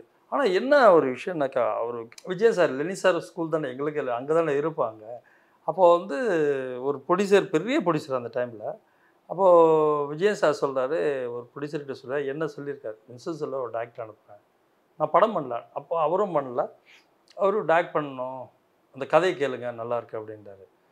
ஒரு வாரம் கழிச்சு ஜனா அவர் பார்க்கும்போது, நீ ஒன்று செய் ஜனா, நான் ஒரு ப்ரொடியூசர் சொல்கிறேன், அங்கே போய் நீ அங்கே போய் கதை சொல்லு அப்படின்னாங்க. அப்போ வந்து சொல்லியிருக்காரு, ஒரு நிமிஷம் இரு, கொஞ்சம் செல்வாக்கிட்ட, ஏன் அப்படின்னா, இல்லை செல்வா செல்வா அங்கே போயிருக்கனாலும் நாங்கள் போக மாட்டேன்ட்டார். போகவே இல்லை சார் அந்த ப்ரொடியூசர் என்கிட்ட. அப்புறம் இந்த ஒரு 5 வருஷம் கழிச்சு என்கிட்ட இந்த விஷயத்த சொன்னார். அப்பா ஆமாம், என்ன ஜெனராசிட்டி. அதுதான் பெரிய மேட்டர். நான் செல்வா நீங்கள் அனுப்பிச்சிட்ட பிறகு நீங்கள் போய் ஏன் என்ன போய் அனுப்புறீங்க சார், என்ன சார் அப்படின்னா, இவ்வளோ பெரிய மேட்டர் இதெல்லாம். ரொம்ப க்ளோஸ் எனக்கு அவர். என்னுடைய எல்லா படத்துக்கும் வந்து ஜித்தன் கூட பார்த்துட்டு எனக்கு ஃபோன் பண்ணி ரொம்ப நேரம் பேசினார். ரொம்ப டிஃப்ரெண்ட்டான ஜானர் டச் பண்ணுறீங்க சார், ரொம்ப பிடிச்சிருந்தது, நல்லா இருக்குது அப்படின்னு சொல்லுறது. எனக்கு கூட ஆசை இந்த ஸ்டைலில் பண்ணணும் அப்படின்னாரு. அவருடைய இழப்பு எப்படிப்பட்ட பாதிப்பு இண்டஸ்ட்ரிக்கு வந்து உண்மையிலாம் சார். நம்ம இண்டஸ்ட்ரியில் இப்போ என்னென்னா, ரொம்ப ஃப்ராங்காக சொல்ல போனால் ஒரு சில படங்கள் பண்ணுறதுக்கு ஆளே கிடையாது சார். அது கிடையாதுன்ற ரைட்டரே கிடையாது. இப்போ இரணியன் மாதிரி ஒரு படம் நான் பண்ணுறேன், எனக்கு அதுக்கு ரைட்டர்னால் நான் திரும்ப பழைய ரைட்டர் 2-3 அவங்களோட தான் கூட்டு வரணும், வேறு யாரும் இல்லை. நான் பார்த்துட்டேன், அந்த அளவுக்கு ஆத்தன்டிக்காக இல்லை சொல்கிறது இல்லை. அதான் சொல்ல, இப்போ ஜனா மாதிரி ஒரு விஷயங்கள் பண்ணுறது ஒரு ஸ்டைலில் மூவி இருக்குல்ல, அது அப்படியே அந்த பீரியடில் பார்த்தீங்கன்னா மலையாளத்தில் வந்து இப்போவும் மலையாளத்தில் இருக்குது. ஒவ்வொரு ஜானருக்கும் ஒரு சில டைரக்டர்ஸ் இருக்காங்க, அது தமிழ் அதில் இல்லை. ஒரு உதவி இயக்குனராக எப்படி இருந்தார் மிஷ்கின்? உதவி இயக்குனர் மீறி வந்து சார் எனக்கு அவர் உண்மையில் பெரிய பலம் சார். அவர் ஃபஸ்ட்டு பார்க்கும்போது பார்த்தீங்கன்னா எதாச்சியாக வந்து ஒரு டியூன் தான் போட்டு என்கிட்ட வந்து ஜாயின் பண்ணப்போ டியூன்ஸ் ஒரு சிடி கொடுத்தாங்க, ஒரு கேசட். ஆமாம், ஒரு கேசட் என்கிட்ட கொடுக்குறப்ப, அப்போ அசிஸ்டன்ட் டைரக்டராக வந்திருக்கேன், என்ன கேசட் கொடுக்குறீங்க அப்படின்னு. இல்லை சார் எனக்கு மியூசிக் ஓரளவுக்கு வரும் அப்படின்னாப்ப. சாங்லாம் கேட்டால் ஆனால் உண்மையிலேயே இளையராஜா டியூன் போட்டால் அப்படி இருக்கும், அப்படி இருக்கும் அப்போவே. ஆமாம், இளையராஜா சார் எப்படி இருக்குமோ அந்த அளவுக்கு இருக்குது. என்னப்பா இளையராஜா சார் டியூன் கொண்டது சார்? இல்லை சார் நான் அப்புறம் எப்படி உனக்கு இதுனா, இல்லை சார் மியூசிக்கெல்லாம் ரொம்ப இன்ட்ரெஸ்ட் அப்படின்னாப்புல. அப்படி தான் எனக்கு யூத்தில் ஆரம்பித்தாப்புல. என்ன ஒரு பெரிய ப்ளஸ் பாயிண்ட் எனக்கு மிஸ்கின் இருக்கும்போது என்ன இருந்ததுனாக்கா, ஷூட்டிங் முடித்த உடனே நான் என்ன பண்ணுவேன்னாக்கா எடிட்டிங் வந்து மிஸ்கின்கிட்ட கொடுத்துருவேன், எடிட் பண்ண சொல்லுவேன்.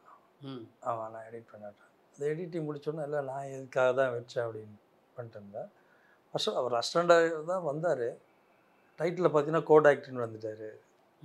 ஆமாம், அந்த அளவுக்கு வந்து ஒரே படத்தில். ஏன்னா எல்லா வேலையும் எடுத்து செய்வாப்புல.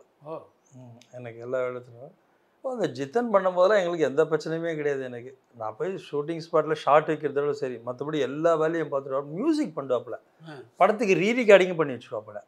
ஆமாம், நாளைக்கு அவங்க அதுவும் பயங்கர இன்ட்ரெஸ்ட்.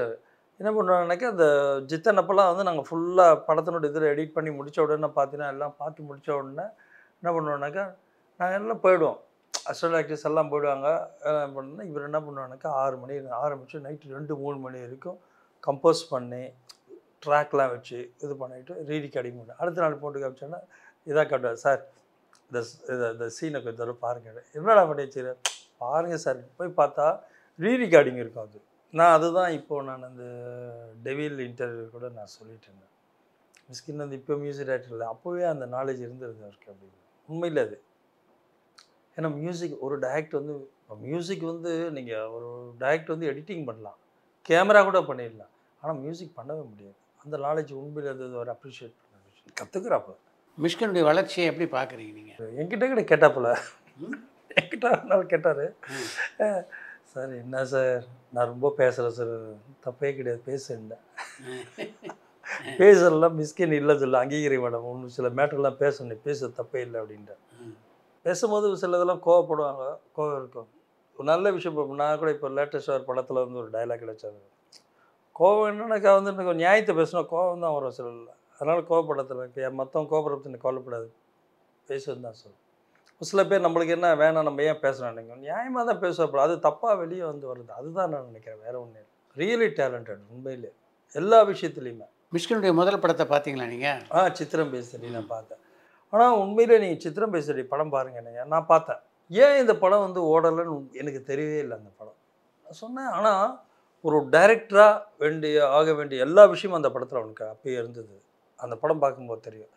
நாங்கள் முதல்ல தான் ஓடல, அதுக்கப்புறம் பிரமாதம் ஓடிச்சு. அதான் நீங்கள் பெரிய ஹிட் இல்லை. அதுக்கப்புறம் வந்து இந்த எல்லாமே சாங்காக கூடிய சாங் வந்து ஒரு ப்ளஸ் பாயிண்டே தவிர சீன்ஸ் எல்லாமே நல்லா பண்ணியிருந்தாப்புல, வேறு மாதிரி இருக்கும் எல்லாமே. நானே கேட்டேன், நான் என் கூட இருக்கும்போது எதுவுமே இந்த ஸ்டைலில் இது பண்ணி பேசலை. ஆனால் ஒரு சீன் மட்டும் நான் வச்சுருந்தேன். எப்படின்னா ஜித்தனில் வந்து பார்த்தீங்கன்னா அது எனக்கு ரெகுலராக ஒரு பையன் எழுதிட்டுருவான். அன்றைக்கி வரவே இல்லை அவன். நான் சொன்னேன், ராஜா அந்த சீன் எழுதுன்னு. சார் என்ன எழுதுறா நீ அந்த சீன். ஆனால் உங்களுக்கு பார்த்தீங்கன்னா தெரியும், அந்த சரத்குமார் சார் வந்து இன்ட்ரோடக்ஷன் அது, இந்த பேக்கெட்டு ரெட்டு வருது விழுமா அப்படின்னவர், ஊழ கும்பிடல போல, அது வந்து எல்லாமே மிஸ்கின் ஸ்டைலில் இருக்கும். அவன் எழுதுனாப்புல அந்த சீனை. எழுது நீ இந்த சீன் வந்து கான்செப்ட் ஒன்று தெரியல, வக்க டைலாக் எழுது அப்படின்னு அன்றைக்கி சொன்னாப்புல. மேடையில் இவர் கூட சொல்லிட்டாமல, சரத்குமார் சார் வந்து படத்தை சீன் வந்து எங்கள் டைரக்டர் சார் தான் எழுத சொன்னார், எழுதியிருந்தேன் அப்படின்னு. அவர் டைரக்ட் பண்ண படத்தில் உங்களுக்கு எது ரொம்ப பிடிச்சது? எனக்கு 5வது ரொம்ப பிடிச்சோம். 5வது நல்லா ஒரு சினிமாவுடைய இதில் வந்து ஒரு வேறு மாதிரி இருந்தது. ட்ரீட்மெண்ட்டும் சரி, மேக்கிங்கும் சரி, எல்லாமே அதில் ஒரு டிஃப்ரெண்ட்டாக இருக்காது. நீங்களும் அவரும் சேர்ந்து ஒரு படத்தில் பணியாற்றுறதாக செய்தி வந்து பண்ண போகிறேன் இப்போ. அடுத்தாதான் கான்செப்ட். அன்றைக்கி கூட நான் ட்ரெயின் அப்போ ஷூட்டிங் அப்போ நான் போயிருந்தேன். அப்படியே பேசிட்டே இருக்கும்போது இப்படி ஒரு லைன் இருக்குது ராஜா பண்ண போகிறேன் அப்படின்னப்பல, சார் இப்படி உடனே மாற்றிட்டாப்புல, இது அப்படின்ட்டு, இது இப்படி மாற்றிடலாம் சார், அதை மாற்றிடலாம் அப்படின்னா, சார் அந்த படத்தில் நான் தான் சார் உங்களுக்கு அசிஸ்டன்ட் டைரக்டர் அப்படின்னா. நல்ல ஒரு நான் ஆக்சுவலாக வந்து என்னன்னாக்கா, நான் சொன்னேன் ராஜா சவுண்டுக்காக ஒரு படம் பண்ணணும் அது அப்படின்னா, இந்த கதையை சவுண்டுக்காக நல்லாயிருக்கும் பாரு அப்படின்னா. எனக்கு ஒரு சில சமீபத்தில் 2-3 படம் வந்து பார்த்தீங்கன்னா, டியூன் உங்களுக்கு பார்த்துருவீங்க, சவுண்டு வந்து மறட்டிருப்பாங்க. சவுண்டுக்காக ஒரு படம் பண்ணணும் அப்படின்ட்டு, அதான் நாங்கள் பண்ண போகிற படம். இப்போ அதில் முக்கியமான கேரக்டர் அவர் தான். அப்படியா? ஆமாம்மா, மெயின் கேரக்டர். சூப்பர். நான் சொன்னேன், நீ வந்து அதை பண்ணணும்னா ரொம்ப இன்ட்ரெஸ்ட்டாக இருக்காப்புல, நான் பண்ணித்தரேன் சார், நம்ம 2 பேர் சேர்ந்து பண்ணோம் அப்படின்ட்டு. எனக்கே அந்த ப்ராஜெக்ட் பண்ணணும் ரொம்ப இன்ட்ரெஸ்ட். ஏன்னா ஒரு த்ரில்லர், அது டிஃப்ரெண்ட்டாக இருக்காது. வடிவேலுவே கூட ஒர்க் பண்ண மாதிரி சந்தானம் முழுநிலை கதாநாயகனாக நீங்கள் ஒர்க் பண்ண படம் இங்கே என்ன சொல்லுது? ஆமாம் சார், அந்த படம் அனுபவத்தை சொல்லுங்கள். நீங்கள் நம்பவே மாட்டீங்க, அந்த படத்தோட முழு பாட்டு ஒரே நாள் முடிச்சு கொடுத்துட்டார் சந்தானம் சார். ஆமாம் சார், 17 சீன் ஒரே நாள் சொன்னாங்க. 17 சீன் பா. அது எப்படின்னு கேட்டிங்கன்னா, அது காரில் தான் ட்ராவலிங்கான சீன் அது. ஆமாம். அப்போ என்ன பண்ணாக்கா 2 சைடில் கேமரா வச்சுட்டோம். ஆர்டி சார் தான் கேமரா. அது ஃப்ரண்ட்டில் வந்து ஒரு கேமரா வந்து ஆர்டிஸ்டினுடைய டைலாக் ஏற்ற மூமெண்ட்டில் இது பண்ணியாச்சு. ஒரு வண்டியில் தூக்கி ஏற்றியாச்சு வச்சாச்சு. சந்தானம் சார் இந்த பக்கம், இவர் நம்ம விடி கணேஷ் என்ன பண்ண, full and full Santhanam sir focus பண்ணியாச்சு ஷாட்டுக்கு. இந்த பக்கம் சஜஷன் இங்கே வந்து, அந்த பக்கம் சஜஷன் ஸ்ட்ரைட்டாக 3 ஆங்கிள் இருக்குது இல்லைங்களா.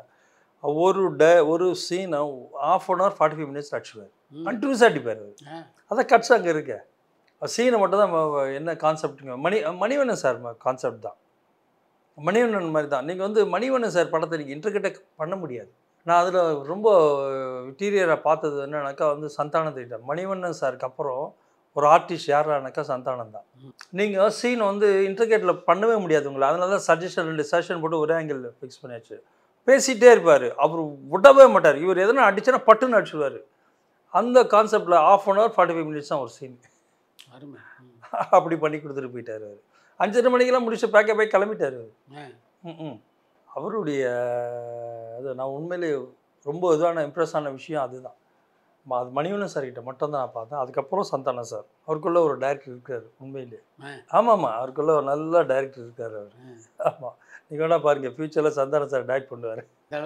ஆமாம், உண்மையிலே விஷயம் தெரிஞ்ச ஒரு மனுஷன் தான். நான் பார்த்தேன் எல்லா படிச்சு. அதை என்னன்னாக்கா ஏதோ கதை கேட்குறாரு மட்டும் நம்ம நினைக்காதீங்க, அவர் நல்லா அனலைஸ் பண்ணுறாரு. எந்த கதை சொன்னாலும் அதுக்கு ஒரு நம்ம ஒரு பாயிண்ட் ஆஃப் வியூ திங்க் பண்ணி வச்சுருவோம் சில விஷயம். அது அவர் சொல்லுவார். அந்த படத்தை அது மாதிரி விவாதங்கள் நடந்திருக்கா உங்களுக்குள்ள? அவர் எதுக்குமே அவர் தான் வந்து எதை சொன்னாலும் வந்து அதுக்கு ஒரு தி பெஸ்ட்டு வந்து கொடுத்துட்றாரு. அதில் விவாதமே கிடையாது. அங்கே ஒரு டைரக்டர் பாயிண்ட் ஆஃப் வியூவில் ஒரு டைரக்டர் என்ன தேவைன்னு நல்லா க்ளீனாக தெரியுது.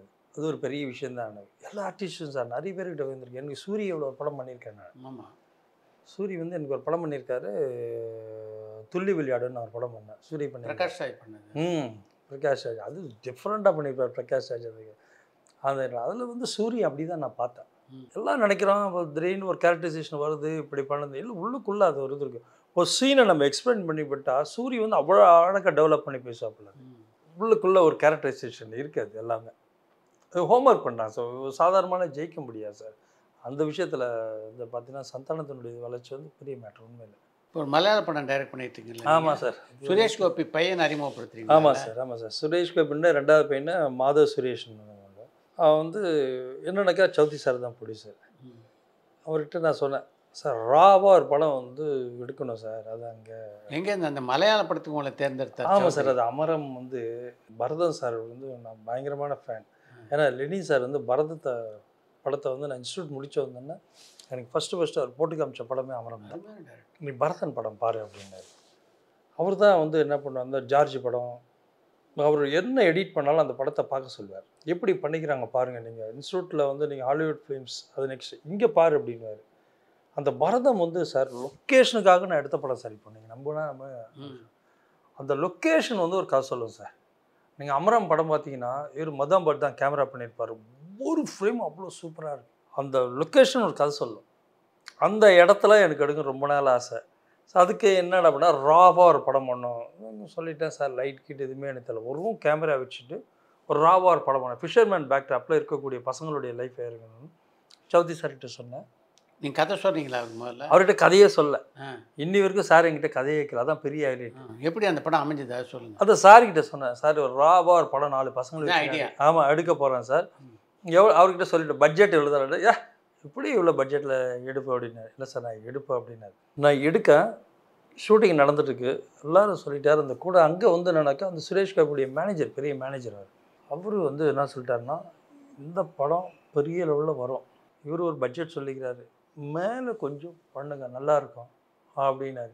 ஆனால் சார் வந்து அவர்கிட்ட ஓகே பட்டார். என்கிட்ட சொல்லவே இல்லை.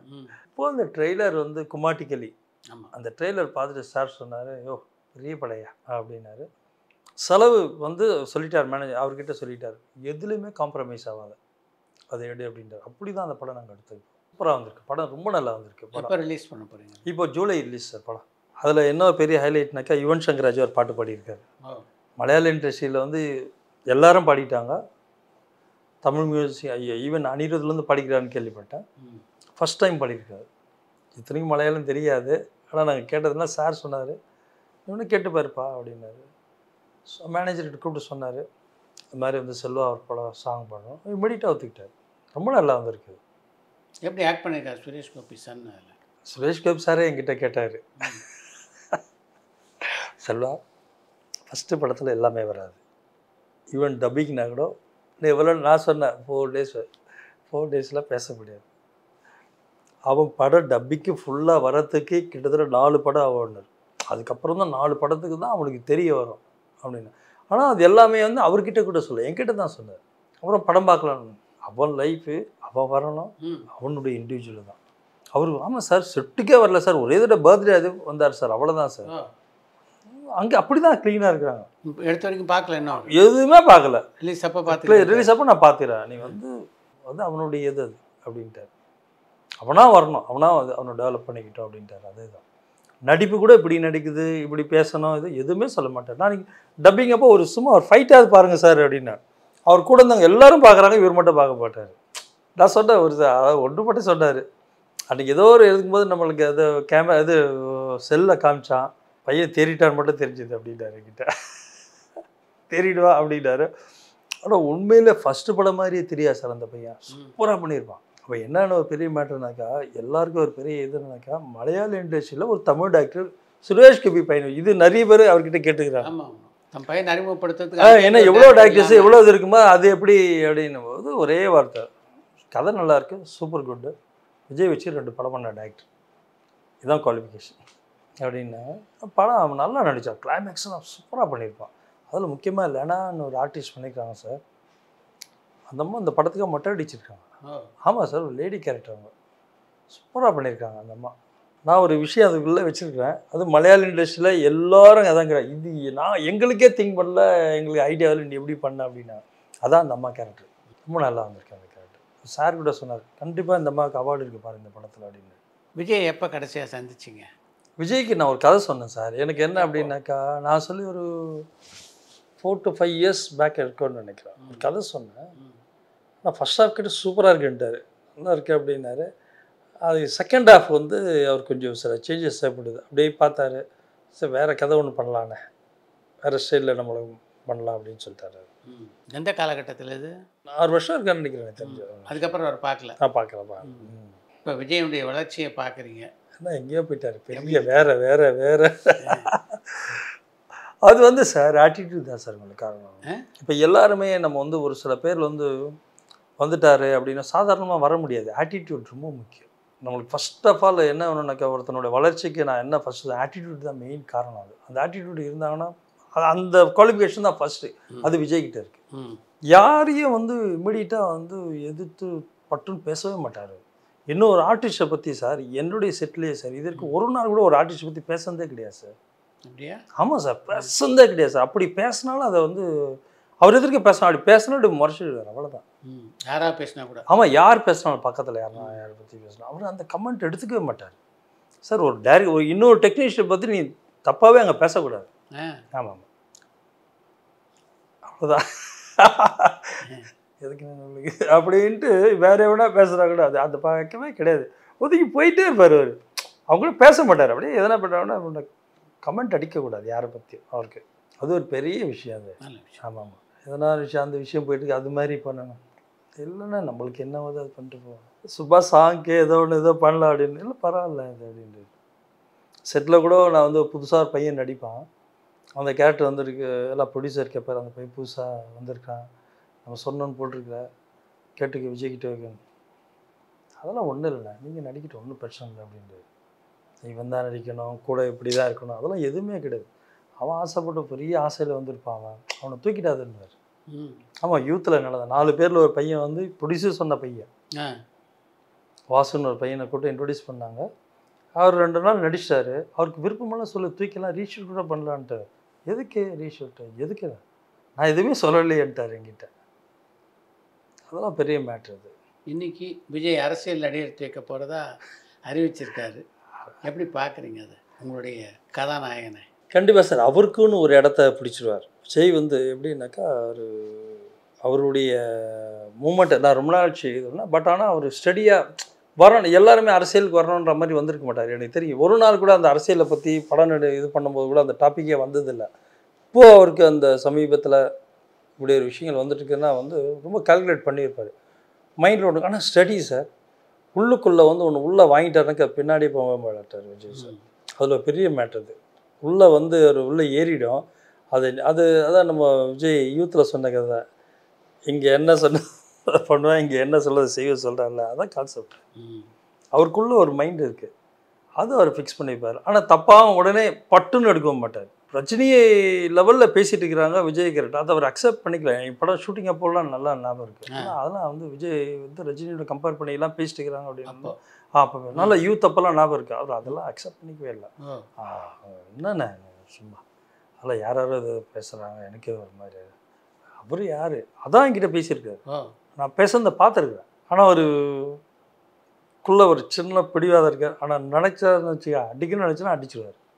அந்த மைண்டில் இருக்குது ஸ்ட்ரைட். அது தெரியும். அது எனக்கு ஏதோ ஒரு நல்ல பிளானில் தான் வந்திருக்காரு. நல்லபடியாக கண்டுபடியாக வரட்டமே. ஃபிக்ஸ் ஆகிடுச்சுன்னா விட்ரா பண்ண மாட்டேன். ஆமாம் மேடம், மைண்டில் வந்து ஏறிச்சுன்னா அது யாரும் வந்து அது தடுக்கவே முடியாது. அதுக்குள்ளே ஒரு இது இருக்குது. ஆனால் அதை வந்து தப்பான விஷயமா இருக்கா. நிறைய தடவை அவருக்குள்ளே யோசித்து விஷயம் எடுத்து தான் முடிவு எடுப்பாப்புல. யார் சொன்னாலும் கேட்டு பார்ப்பல. ஆனால் உள்ளுக்குள்ளே ஒரு மைண்டில் ஒன்று இது இருக்கா ஃபிக்ஸ். அது விஜய் சார்.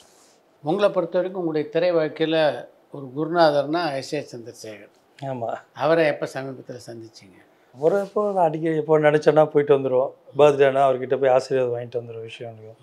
அவர் வந்து சினிமாவில் வந்து எங்களுக்கெல்லாம் எல்லாருக்கும் அவரை மாதிரி ஒரு குருநாதர் வேணும் சார். ஏன்னா இந்த 150 நாள் 200 நாள் எடுக்கிற படங்கள் வந்து அவர் விரும்பவே மாட்டார். அவ்வளோ நாள் ஷூட் பண்ணுறாரு. ஷூட் பண்ணது வேணாம் அப்படின்வார். ப்ரொடியூசருக்கு செலவே வைக்கக்கூடாதுப்பா அப்படின்வார். ப்ரொடியூசர் அவரை பொறுத்த வரைக்கும் ப்ரொடியூசர் டைரக்டர் அவர் தான். எந்த விதத்துலையுமே வந்து அவரே சொல்லுவார், நான் வந்து அந்த காலகட்டத்தில் பெரிய பெரிய டைரக்டர்ஸ்லாம் இருந்தாங்க. ஆனால் எனக்கெல்லாம் பெருசாலாம் கதை தெரியாது, ஏதோ எனக்கு தெரிஞ்சது பண்ணிட்டு இருக்கிறேன் அப்படின்வார். ஆனால் அதில் ஒரு புரட்சிகரமான விஷயங்கள் எல்லாத்தையும் பண்ணிட்டு இருந்தார் பாருங்க. அவர் ஒரு அரசியல் இதில் வந்து பார்த்தீங்கன்னா சார், இந்த சட்டம் இதில் வந்துன்னா ஃபுல் அண்ட் ஃபுல் அவருடைய படத்தில் இருந்திருக்கும். அதை பிடிச்சி வந்தார் பார் அவர். அது பெரிய மேட்டர். அது விஜயனுடைய வளர்ச்சியில் எஸ்.ஏ.னுடைய பங்களிப்பு எப்படி பார்க்குறீங்க நீங்கள்? அது கண்டிப்பாக பெரிய மேட்டர் சார். அது சாதாரண விஷயமே கிடையாது. ஏன்னா அவர் வந்து எனக்கு நிறைய பேர் சொல்லியிருக்காங்க. சமீபத்தில் சௌதி சார்கிட்ட சொன்னார், அவருக்கு உள்ளுக்குள்ளே அப்பா மேலே ஒரு இது உண்டு சார். சேசி சார் மேலே மிகப்பெரிய ஒரு பாசம். இதெல்லாம் வெளியே ஏதோ சொல்லிக்கிறாங்க, நான் புக்கை பார்க்குறது உண்மை இருந்தது. ஆனால் எனக்கு தெரியாது அவருக்கு உள்ளுக்குள்ளே வந்து அவங்க அப்பா விட்டு தர மாட்டார் சார். அவர் ஒரு நாள் ஷூட்டிங் அப்போது இவர் தான் சொன்னார், சூப்பர் மாஸ்டர் சொன்னார், அவங்க அப்பாவுக்கு நெஞ்சு வலி இருந்துச்சு, அந்த பதட்டத்தில் பையன் தூக்கிட்டு ஓடினதை நான் பார்த்தேன் அப்படின்னு. அவர் ஆட்டோ கூப்பிட்றவங்க எல்லாம் தூக்கிட்டு ஓடுறோம், கையில் தூக்கிட்டு ஓடிருக்காரு விஜய். இப்போதான் நினச்சேன் சொல்ல, இவன் வந்து நம்மளா இருந்தால் கூட ஆட்டோ கூட்டம் இப்படி கூட ஏதோ நினைப்போம், ஏதோ பண்ணிட்டுருப்போம், ஆனால் வேற அப்படின்னாரு. ஆனால் யாரை பற்றி அவங்க அப்பா வந்து அவங்க அப்பா நாங்கள் படம் நான் இருக்கிற வரைக்கும் என்ன அப்படின்னா அவங்க அப்பா சொல்கிறது தான் தீர்க்கமான ஒரு விஷயம், என்ன சொல்கிறாரோ அது மீறி ஒரு விஷயம் பண்ணவே மாட்டார். அப்படி தான் இதுவான ஒரு கேரக்டரைசேஷனை விஜய் சொல்கிறதுக்கு வந்து அவங்க அப்பாவுடைய பங்கு வந்து 100% இருக்குது எல்லா விதத்திலும். ஏன்னா அந்த காலகட்டத்தில் வந்து இப்போது வந்து அவர் வந்து என்னன்னாக்கா இந்த படம் பண்ணோம், இதை பண்ணால் விஜயோட கேரியர் வரும்னு எல்லாத்தையும் கேல்குலேட் பண்ணியிருக்காரு. ஒவ்வொரு கேல்குலேஷன்லேயும் வந்து ஒன்றுனாக்கா எஸ்சி சார் இருந்திருக்காரு. விஜயனுடைய வெற்றிக்கு வந்து 100% எஸ்சி சார் இருந்திருக்காரு. உங்களுடைய பயணம் அடுத்து என்னவா இருக்க போகுது? அடுத்து எனக்கு வந்து சார் இப்போது வந்து மிஸ்கினோட நான் ஒரு ப்ராஜெக்ட் பண்ணுறேன் சார், நல்ல ப்ராஜெக்ட் சார், அது போயிட்டுருக்கு. இங்கே என்னன்னாக்கா வந்து ஒரு சில ஹிஸ்ட்ரிலாம் இருக்குது நான் வச்சுருக்கேன் சார், அதை தான் பண்ணணுன்னு ஆசை. அது ஏன்னா நம்மளுக்கு வந்து அந்த இப்போ இன்றைக்கி பேன் இண்டியா மூவி வந்துடுச்சு, இன்றைக்கி நல்ல விஷயம் அது. இப்போ அந்த ஸ்டைலாக படங்கள் நம்ம பண்ணலாம், பெருசாக தொடலாம், வேறு ஒன்று. ஏன்னா எல்லா லாங்குவேஜ் இது பண்ணும்போது ஈஸியாக இருக்கும். எனக்கு ரொம்ப நாள் ஆசை வந்து என்னன்னாக்கா தெலுங்கானா பற்றி ஒரு ஹிஸ்ட்ரி இருக்குது சார். ஆக்சுவலாக சமீபத்தில் கூட ஒரு சில படம் வந்திருக்கு அப்படின்னாங்க. நாங்கள் சிரஞ்சீவிக்கு அந்த கதையை இப்போ ஒரு பீரியடில் சொல்லிட்டு வந்தோம். சொன்னீங்களா? ஆமாம் சார், ஆமாம் சார். அப்போது அவர் நாகபாபுன்ற ஒரு பிரதர் தான் கேட்டார், பயந்துட்டார். இல்லை பிரதர் இதை பண்ணான்னா ஒரு கேஸ்ட்டுக்கு போயிட்டு இதுவாக சப்போர்ட் பண்ண மாதிரி அப்படின்னு. வீர தெலுங்கானான்னு ஒரு கதை நான் வச்சுருக்கேன், அது ஒன்று இருக்குது, அதெல்லாம் கொஞ்சம் பண்ணணும். நீங்கள் சினிமாவுக்கு வந்து பல வருடங்கள் ஆச்சு. ஆமாம். இப்போ சினிமா எந்த திசையை நோக்கி போயிட்டுருக்குன்னு நினைக்கிறீங்க? சார் ஒரு விதத்தில் ஆரோக்கியமான விஷயம் தான் சார் நிறைய போயிட்டுருக்கு. ஒரு சில இன்றைக்கி உள்ள இதுன்னா பார்த்தீங்கன்னா வந்து டெக்னிக்கலாக இன்றைக்கி வந்து முன்ன விட இப்போ ரொம்ப எல்லா இதுலேயுமே ரொம்ப ஃபார்வர்டில் இருக்குது, அந்த விஷயம் போயிட்டுருக்கு. மேக்கிங் ஆஃப் ஸ்டைல் வந்து பார்த்தீங்கன்னா இன்டர்நேஷ்னல் ஸ்டாண்டர்ட் வந்து ஒரு பீரியடில் ஒரு சில டாக்டர்ஸ் மட்டும் தான் சொல்லுவாங்களே அந்த படம், இப்போ எல்லா படமும் அந்த ஸ்டைலில் வந்துடுச்சு. நீங்கள் பார்த்தீங்கன்னா எந்த படம் பார்த்தாலும் இது ஒரு ஒரு ஒரு ஒரு ஹாலிவுட் ஸ்டைலில் சொல்லுவாங்க அப்படின்னு. ஒரு காலத்தில் ஹிந்தி படத்தை தான் பேசிட்டோம், ஆனால் இன்றைக்கி தமிழ் படம் மேக்கிங்கே வேறு ஸ்டைலில் இருக்குது. கன்னடத்துங்க இன்றைக்கி எக்ஸ்ட்ராடனரி பண்ண ஆரம்பிச்சிட்டாங்க. கன்னடம் வந்து இன்றைக்கி மேக்கிங் ஆஃப் ஸ்டைல் வெளியே வந்தது இல்லையா அந்த படம்? ஆமாம் ஆமாம், என்ன படங்கள் பண்ணுறாங்க, என்ன மேக்கிங் பண்ணுறாங்க, தெரிக்க விட்டுட்டு இருக்கிறாங்க. இப்போ வந்து இப்போ அந்த சேலஞ்சிங்கில் நம்ம படம் பண்ணோம். இப்போ அதான் வேண்டாம், என்ன ஒரே மேட்டர்னா அப்டேட்டில் இருந்துகிட்டே இருக்கணும். நீங்கள் சினிமாவில் அடியெடுத்து வைத்த காலகட்டத்தில் பரபரப்பான இசையமைப்பாளராக இருந்தது இளையராஜா.